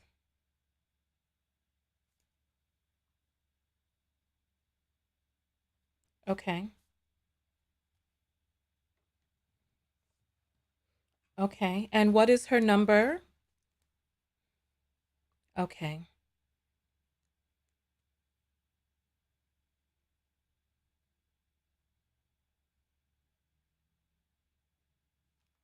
Okay. Mm-hmm. Mm-hmm. Okay, can you read that back to me, please? Mm-hmm. Mm-hmm. And what is her name? Can you say that again? Okay, perfect. All right, I'm going to put you back on the air now. I have the number. All right. All right, give me just one moment. All right, so you're back on the air now, and thank you so much for providing that number to me. When was the last time that you spoke with this person whose number you gave me, your sister? Well, she's the only person that checks on me. So Okay, when was yeah. the last time she checked on you? You know, black women hold on until the end. My When sister, my family has been broken. Okay, when was the last time she checked on you? She checked on me, I think, today. I speak to her every Okay. day. Okay. Is it okay if I set up a three-way call with you and your sister after I get off of the air? Is that okay? Yeah, you can. You can. Okay. I'm All right. open to it. Wonderful. Well, you know what? I appreciate you taking the time to call. It was from your higher self that had you reach out, and I am glad and grateful that you did reach out when you did. So thank you so much. Thank you. I'm Yes. going to let you go right now so that I can finish up the show, but then after I get off, I'm going to reach out to you, okay? It is all these gods are stomping on her Okay. hard. Okay. Well, listen, thank The you so much, frequencies of them. Anaya. I'm going to call you when I get off of the air, okay? Please make sure that you pick up. Okay. I'm going to be calling you Okay. from this Okay. number. Okay. All Okay. right. Perfect. Okay. I'm Thank you sorry. so much. Sorry, you guys. I'm All sorry. right. Thank you. Okay. Okay. All right. So, listen. Okay. We're having a few different calls that are coming in at the same time right now. So what I would like for us to do at this moment right here is I want all of us to know that there is help available. If you ever feel like you're in a point of crisis and you can feel yourself going into this crisis, I want to invite people to call the suicide prevention hotline. Now, this is not for, I'm going to put the number on the screen. This is not if you're at the edge, or you can even be at the edge, but you don't have to be at the edge to utilize this phone number, right? This is the number right here on the screen. Let me move this up for us. The telephone number is 800-233-8255. And you can call and just speak with a person. You don't have to be on the edge of wanting to self-delete. You don't have to be in that space. However, there are many people there who are equipped to be able to help you find resources in your area. There's no shame. They never mock you. They never judge you. You can say however it is that you're feeling. If you're feeling down, if you're feeling whatever the case may be, right? And all you have to do is dial in and they will assist you. I'll put the number up again for you all. Here it's on the screen. 800-273-8255. If you're ever feeling overwhelmed, if you ever don't know what to do, if you ever need to kind of figure out what resources there are in your area to be able to get help, make sure that you reach out to them. I have called them before in the past. I've called with other people on three-way, and they're very understanding people, and they help you find group therapy, support groups. They help you find counseling in your area. They're really great for that. And if this is not the right place for you, if you feel some sort of way about, the helpline and the telephone number, you can Google other forms of help as long as they are legitimate forms. You can even call them to get recommendations for other forms of help. All right. So we appreciate you all taking the time to do what it is that you need to do to stay on top of your mental health. Okay. There are some apples that have come in, right? Oh my goodness gracious. Look at this. What is that I hear? What is that? What is that? What is that? What is that? What is that? What is that? What is that that I hear? Hey, hey, hey.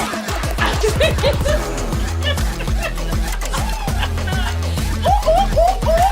Hey, hey.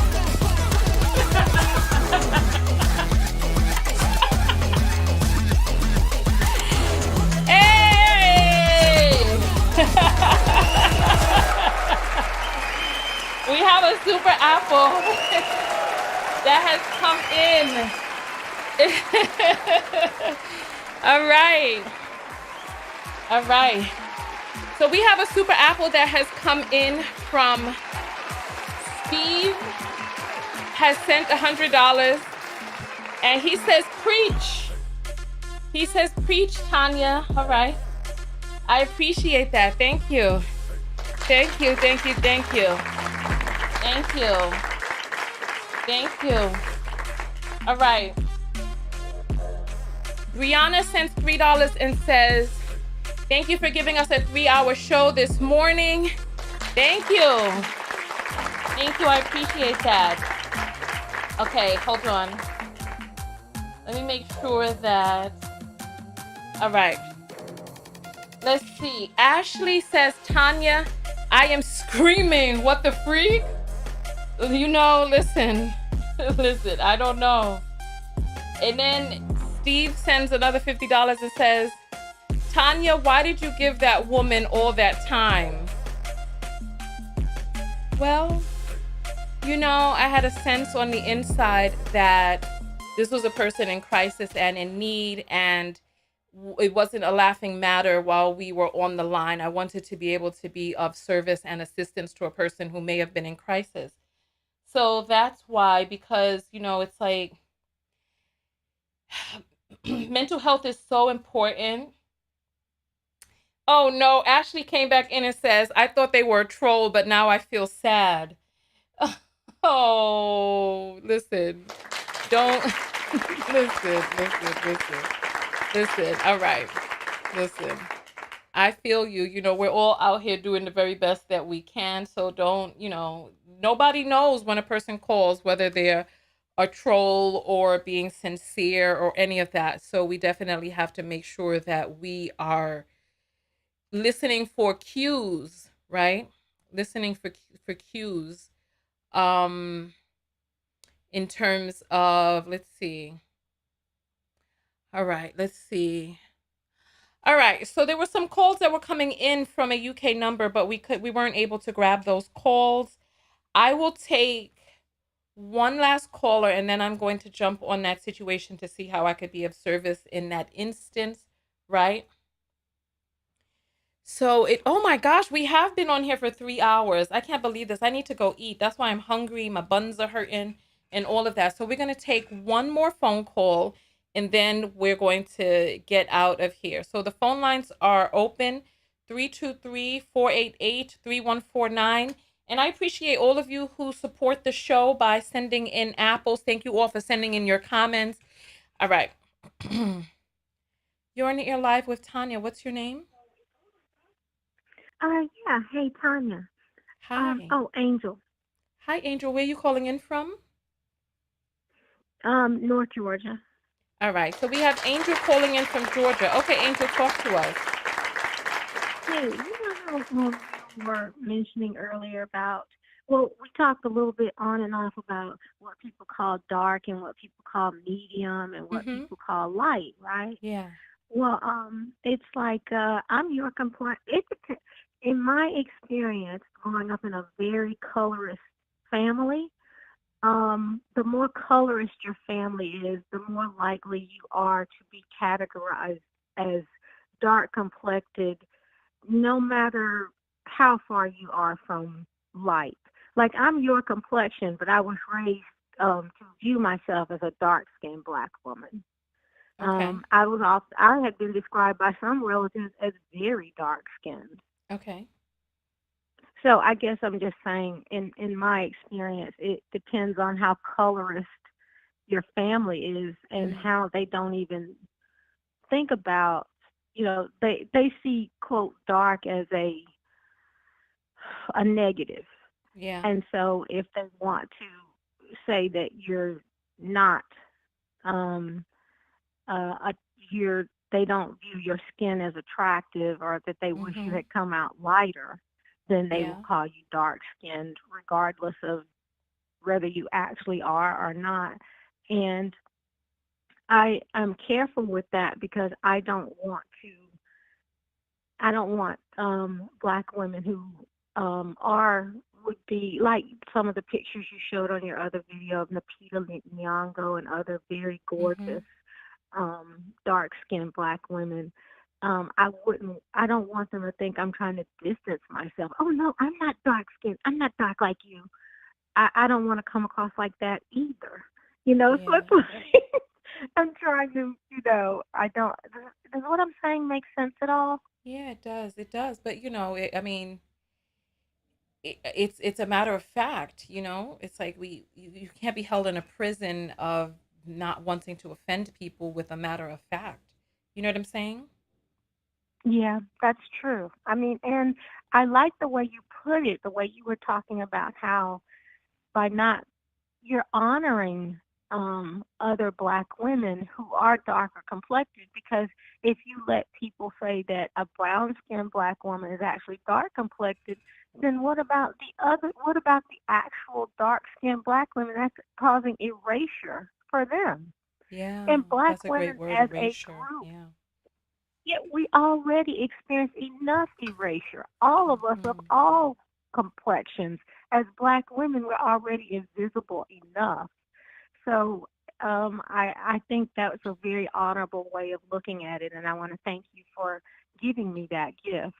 And but I just called in to say that that's why I think that some brown-skinned people identify as dark-skinned, because they may have grown up in a very colorist family that told them they were. Yeah, thank you. Thank you so much. Thank you.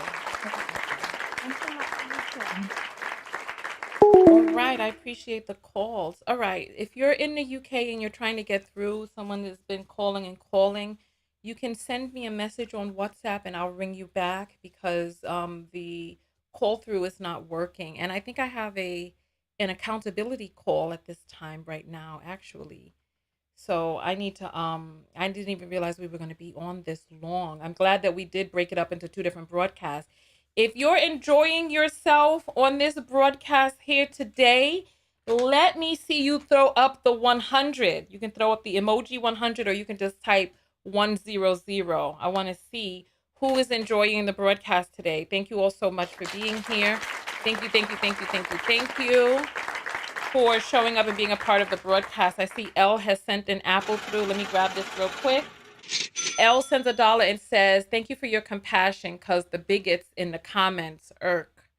Well, I feel you, dear. I feel you. Thank you so much. You're on the air live with Tanya right now. What is your name and where you're calling from? 100. I want to see who's enjoying the broadcast today. Thank you. Hello? I need you to talk to me through the phone because there's a little bit of a delay. Hello, Miss Tanya.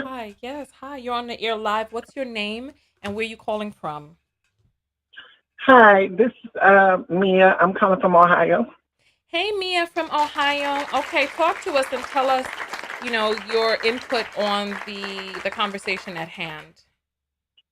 Okay, as far as the conversation with complexion, I think we don't need to have complexion division, because to me, when it comes to complexion, when it comes to Black, there's like only 3 complexions, like mixed Black, light skin Black, then brown skin to dark skin. And basically, the only reason why I said it, because like when it comes like wintertime, I could become like more lighter brown. Summer, I become more darker brown. So I don't think we should have like more of like a complexion division with skin color. Okay. I don't know if that makes sense to you. Yeah, that makes sense. Thank you so much for that feedback. Thank you. All right. Phone lines are open, 323-488-3149. Phone lines are open. And like I said, if you're trying to get in from outside of the country, just put your number through and I will try giving you a call back. All right.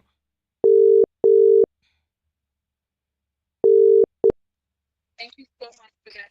You're on the air live with Tanya. What's your name? Hello, you are on the air live with Tanya. What is your name and where are you calling in from? Hi, Tanya. My name is Keone and I'm calling from Birmingham, UK. Oh, we have another Brummie on the line. Welcome. How you doing? Welcome. So you said your name is Kiera? Keone. Keone. Yeah. All right. So welcome in, Keone. So what is your comment about all that we've been talking about? Okay, so my comment is I've been watching your show and everything else, and I'm coming from a different perspective. Okay. Now, for me, the whole self-love, sorry, I can hear an echo, so I can kind of, anyway, the self-love lesson for me in this is that we as Black women Mm-hmm. are, sorry, I know it's difficult. Do you want me to try calling yeah, you back and maybe see if the echo goes away? yeah, can you hear an echo? Because I I can. don't hear an echo, but I'll call you back.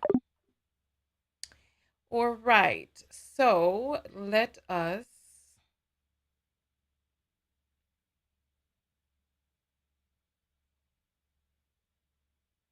us try that again.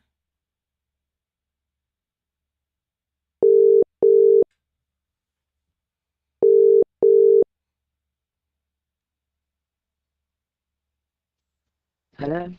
Hi, Keone.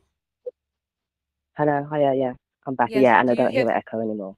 Okay, perfect. All right. So go ahead. You said you were calling in with a different perspective. Yeah, so I live my life more on the spiritual side of things and having to learn over these past 10 years of my life on how to kind of view how I am journeying in the physical realm as a spiritual person. Mm-hmm. So in all the research that I do, I understand that we as Black women have been the most subdued or subjugated people on the planet. Mm-hmm.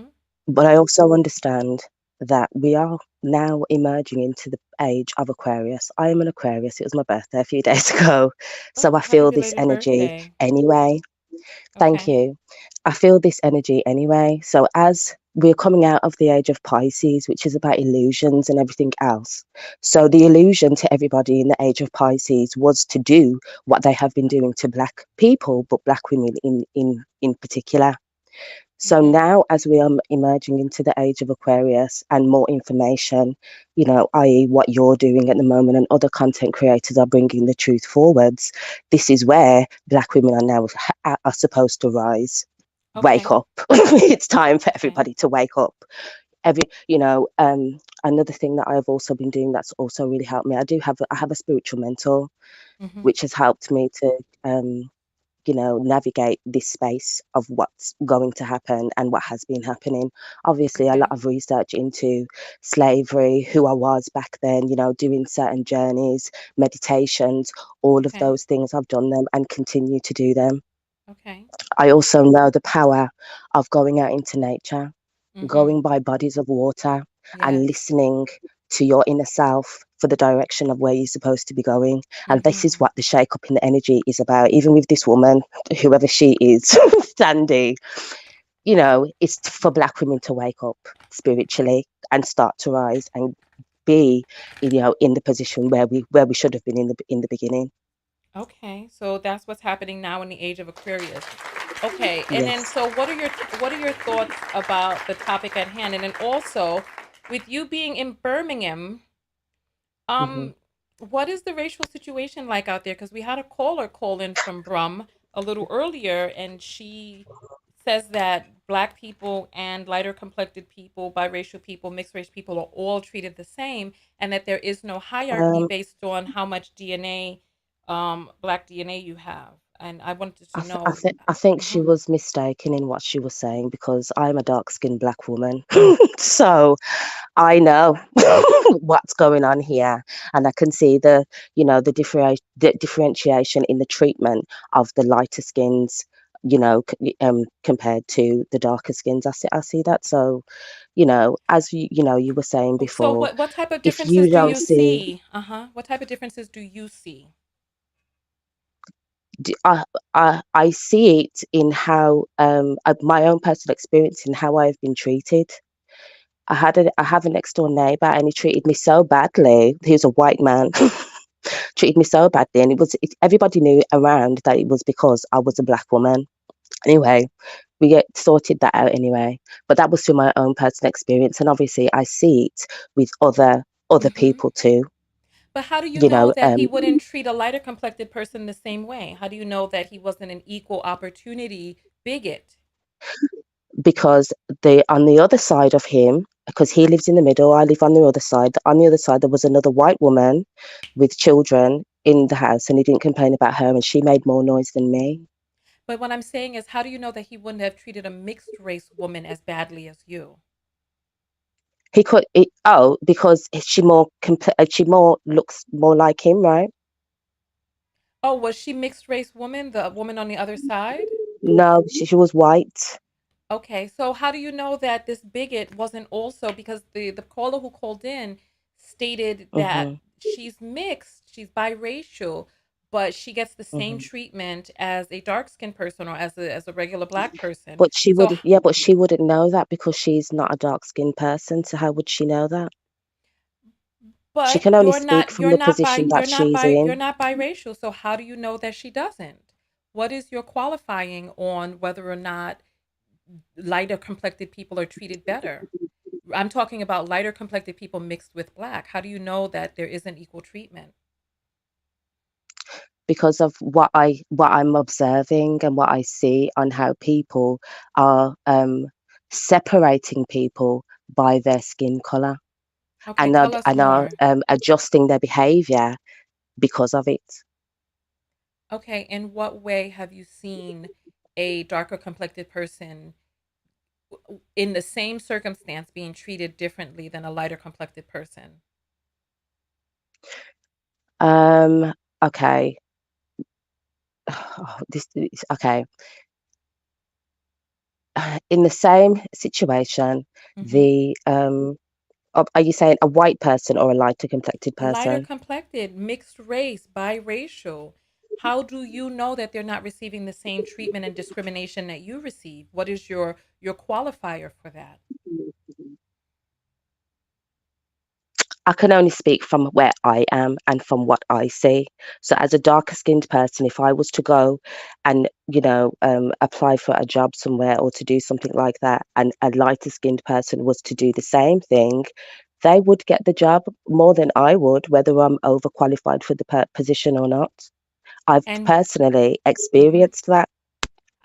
Okay, so you said that you've personally been overqualified for a job and you were able to go back to the job and see that they hired a mixed race person? That's right. That's right. That's right. Oh. So what this wasn't an office job then? No, it wasn't. No, Oh, okay, okay. this was to do with fitness. Oh, and how do you know that you were more qualified than the person that they hired? Okay, based on my knowledge, oh God, based on my knowledge, the research that I have done, everything that I'd shown them in, even improving in my own body and what I've done with my own self. Yes, I have the qualification, but within my own self, I know that, you know, I Right, was but the person but overqualified for but the the person but the person position. who got the job, how do you know that her qualifications were less than yours? I didn't know that. So she could have been equally as qualified as you then. She could have been, but then after, as I continued to go there, because even though I applied for the job, I still went there. Mhm. She got the job and she quit after a month. Okay, but see, so your premise was that you were more qualified than her. But what were her Mhm. qualifications for you to say that you were more qualified than her? I can only go off what I know from my own self. I don't know what her Okay, qualifications were, okay, but me, okay, in my own research and whatever else, I know that I was overqualified for the position with what they okay, was offering. I know that okay. And because I she could have understand and I know my worth. right, but she could have been overqualified as well. She could have had the same and even more. Maybe that's why she left, because she was Yeah, overqualified as well and probably. she That's found a right. different True. opportunity. All right, so the jury is still out then. The jury is still out on Birmingham and what the climate is like there. So, last words on the Thandie Newton situation and her apology to dark-skinned black women and all of that. I don't accept the apology. I don't accept the apology. I don't follow any of these people. You know, when you're doing these things, I don't follow any of these people because my mind isn't there. But it's nice to see, you know, different perspectives on how people are looking at other people who are in the internet like that. So with this situation, no, I see it completely different. It's just a time for, you know, Black women to wake up. She's upset about, you know, something that to me, it makes just no sense. What do you think It she's makes no upset about? sense. What do you think she's upset about? Oh, she's saying that she's apologizing for taking Black women's roles and Black women's men. Okay. So why are you apologizing for something that you was going forward and taking anyway? And on top of it, which Black women were there, you know, stopping her? Got Do you. you know what I mean? And clearly she knows the power of Black women. That's why she's apologizing. You know. Okay. When you say She she knows the understands power that. of Black women, what do you mean by that? The power of Black women to do what? Because Black women are the originators. Everybody comes from us. So of course she would be apologizing. She's got a Black mother. Do you know what I mean? No, I don't. No. Okay. No, I don't, unfortunately. Okay, I'm sorry that you don't understand. How No, can I you explain said this? because you said that she knows the power of Black women, but the power to do what? So she's apologizing because she knows our power, but what power are you referring to that we have? I just mean, okay, then yeah, I get what you mean. I just mean her apologizing by pretending to be a Black woman and she knows that she's not one, you know, in the roles that she's taken. Oh, okay. I That's what I wonder, mean. has she ever pretended to be? Oh, you know what? She did pretend that she was Black in Yeah, Beloved because Oprah Winfrey would have that's what, had yeah. a fully Black child at that time.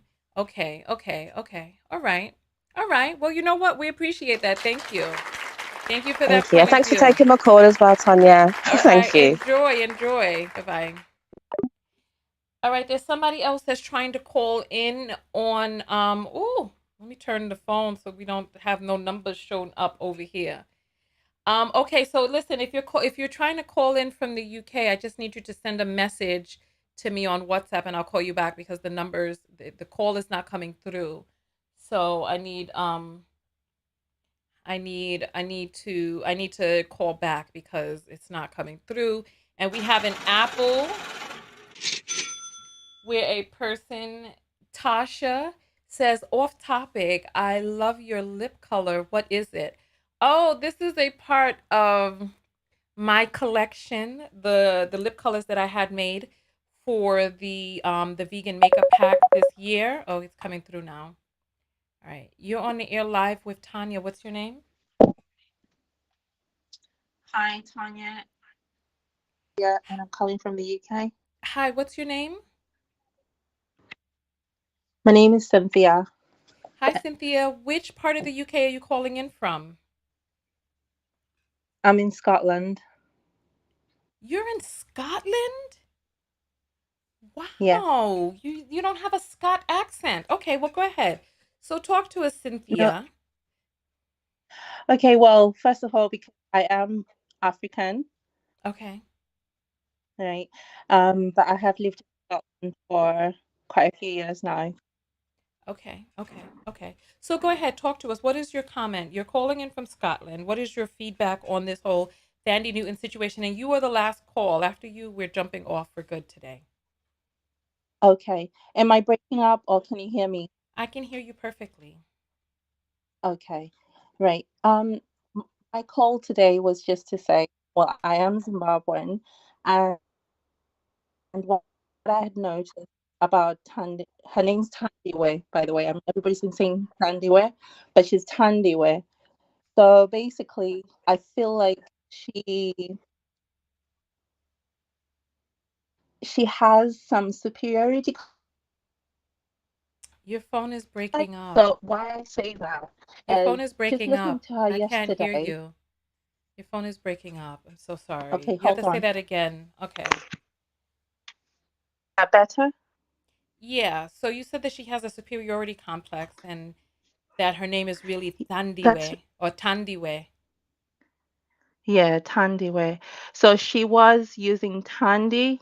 I know they say Wikipedia says it's because somebody made an error, but I think it wasn't suitable for her to acknowledge Thandiwe back in the day Mm-hmm. because it might have ruined her chances Yeah. of getting movie roles because it was a very ethnic sounding. Yeah. Now that we're in the age of Black Lives Matter and more sort of embracing of their ethnicity, Mm-hmm. I guess that it would be trendy for her and I just accept Tandiwe. So that's why she recently changed it. But that's just my opinion, Okay. right? So we picked up from a so-called apology yesterday Mm-hmm. or the day before. Mm-hmm.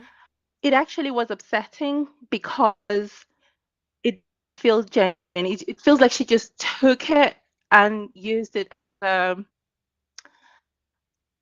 publicity stunt. I'm like people who think just use it as a publicity stunt, you know.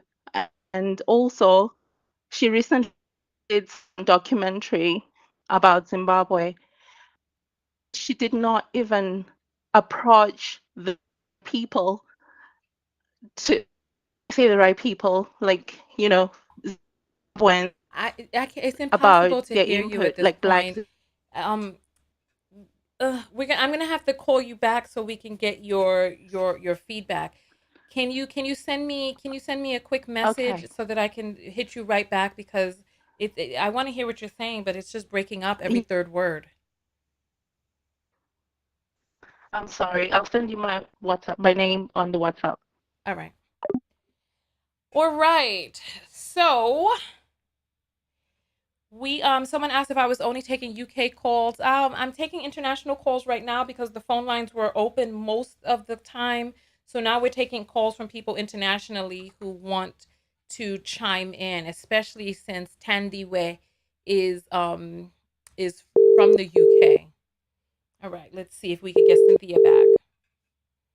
And so this is one of the colors from my pack. So thank you, I appreciate that. It's I have on two different colors. I have a lip stay on the outside, and I have a different color on the inside.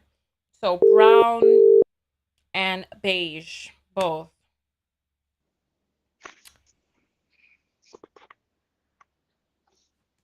Hello. Hi. Yes, Yeah, you're on hi. the air Can live. you So hear go me? ahead. So you said she did a documentary in Zimbabwe. Hello. Oh, the connection is bad. It's reconnecting. She got a lot of backlash for doing the program without consulting, Zimbabweans, the grassroots kind of people. Mm-hmm. So she was almost doing it like, I'm not going to say white savior, but it was like that type of mentality, Oh.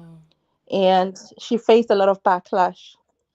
What was the And documentary it felt like it about? was because if you go on her Twitter, she's actually had to put out an apology. Oh. What was the And if you look documentary at her about? Twitter, it's awful. Sorry. What was the documentary about?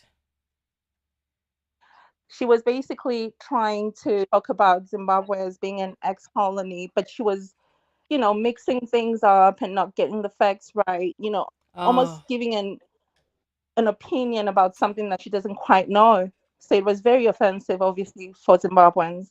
Oh my goodness. Yeah. So what are your thoughts about her Uh-huh. apology and all of this that she's been doing? To me, it all ties in. It all ties in. She's just on this rant about so many things, and it's almost like she's trying to stay relevant, Well, she got this and new she's using film out that anything. she has to promote. Sorry. She has this new film she's trying to promote. Absolutely, but then it's unfair that she should target. Black people, especially Black Yeah. women, should I say? Yeah, exactly. Because we were on her side. You know, as a Zimbabwean, I was on her side, Mm-hmm. but I don't get where she's coming from. Yeah. Yeah. I feel you. I feel you. So you're not feeling it. You're not feeling it. All right. No, Well, absolutely thank not. you. Thank you And so much for I'm offering still your waiting to see what she's going to say next. But at the end of the day, I'm not sure I want to give her that attention anymore, because that's what she wants, and we're actually giving her that attention. Yeah, well, you know what? She's not, she's not gonna like, if she thought the way she got talked about when she was young was bad, she ain't gonna like this attention that she's getting right here now. She ain't gonna like it. Thandiwe. Well, I hope she gets what she deserves, because it's not right. You know, a lot of people, especially Black women, are traumatized, and to try and take a sensitive issue just as a money making or attention seeking or promotion of a video or whatever movie, it's not right. It's really wrong. It's absolutely not. It's not. All right. Well, listen, thank you so much for calling in. We appreciate you weighing in on the subject. Thank you. Okay, thank you, Tanya. All right. So that is a wrap, everyone. Thank you so much for coming out. Listen, we're going to get the self-love lessons from everybody. I want to hear what you all have to say. What is the self-love lessons that you have seen demonstrated from this video? A. What's the self-love lesson? Go ahead and type SLL in capital letters so that I know to read your comment with the self-love lesson. So come on. A. Come on. Oh, I'm stiff from sitting down too long. Let me loosen. A. All right, come on. Let's see. If you're not Black, you're biracial. Entitlement. Renee, come on. We're waiting for the self-love lessons. Oh, I'm stiff. I gotta stretch.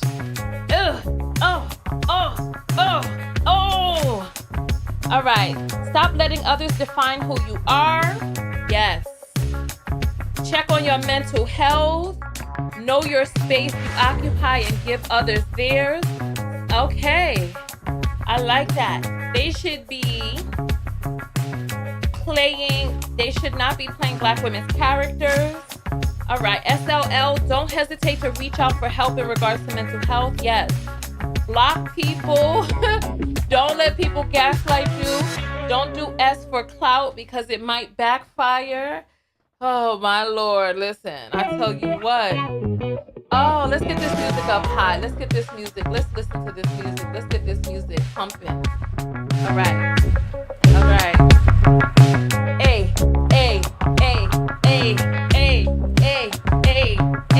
All right, let's see.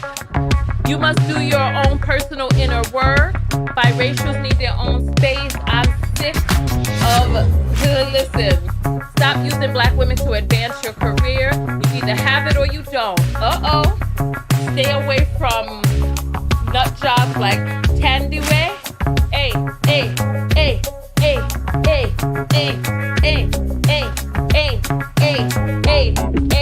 Don't support people that disrespect us BWs. Yes. Self-love lesson is love yourself and don't let others put you down. Sorry, my English is not very well. Yes. Know that others are trying to build off the backs of Black women.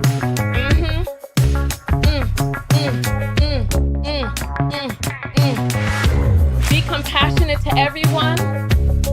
Don't expect sympathy when you admit to refusing to help and denying you need it.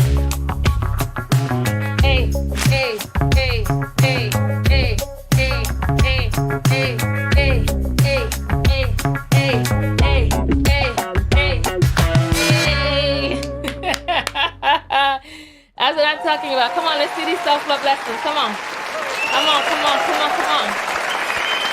SLL, my Black is beautiful.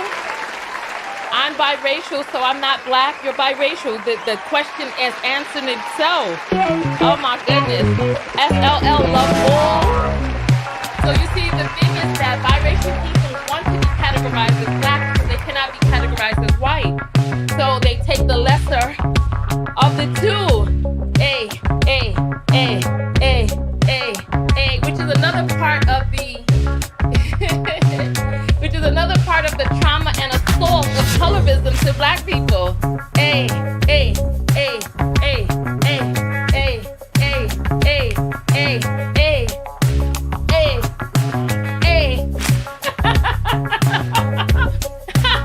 Come on, what's the self-love lesson? Let's see. Come on, it's all about the source. Stay in your lane.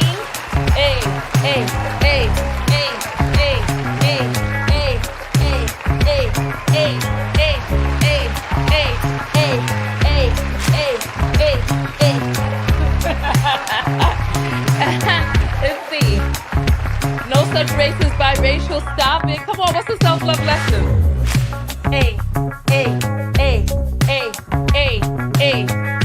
I'm black. I'm back, and I'm black. Come on. We're done with the self-love lessons. Own your own complex identity. Yes. Love the God-given skin you're in no matter what. That is wonderful. That is wonderful. And on that note, I say go out there and love one another. Most importantly, love yourself. And part of loving yourself, I'll say, part of loving yourself is finding your lane and expounding in your lane without encroaching into other people's lanes. Part of loving yourself is, yes, thank you. Part of loving yourself is, there's so many self-love lessons here.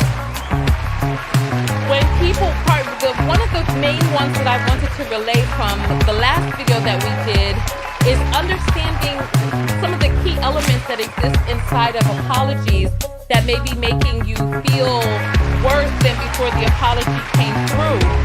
So you can watch that video for that.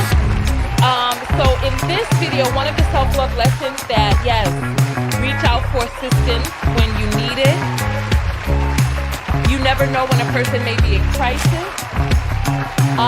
Understand that a person can really only see the trauma that they're experiencing in their own lane, because there's so many people that only see what it is that they are going through.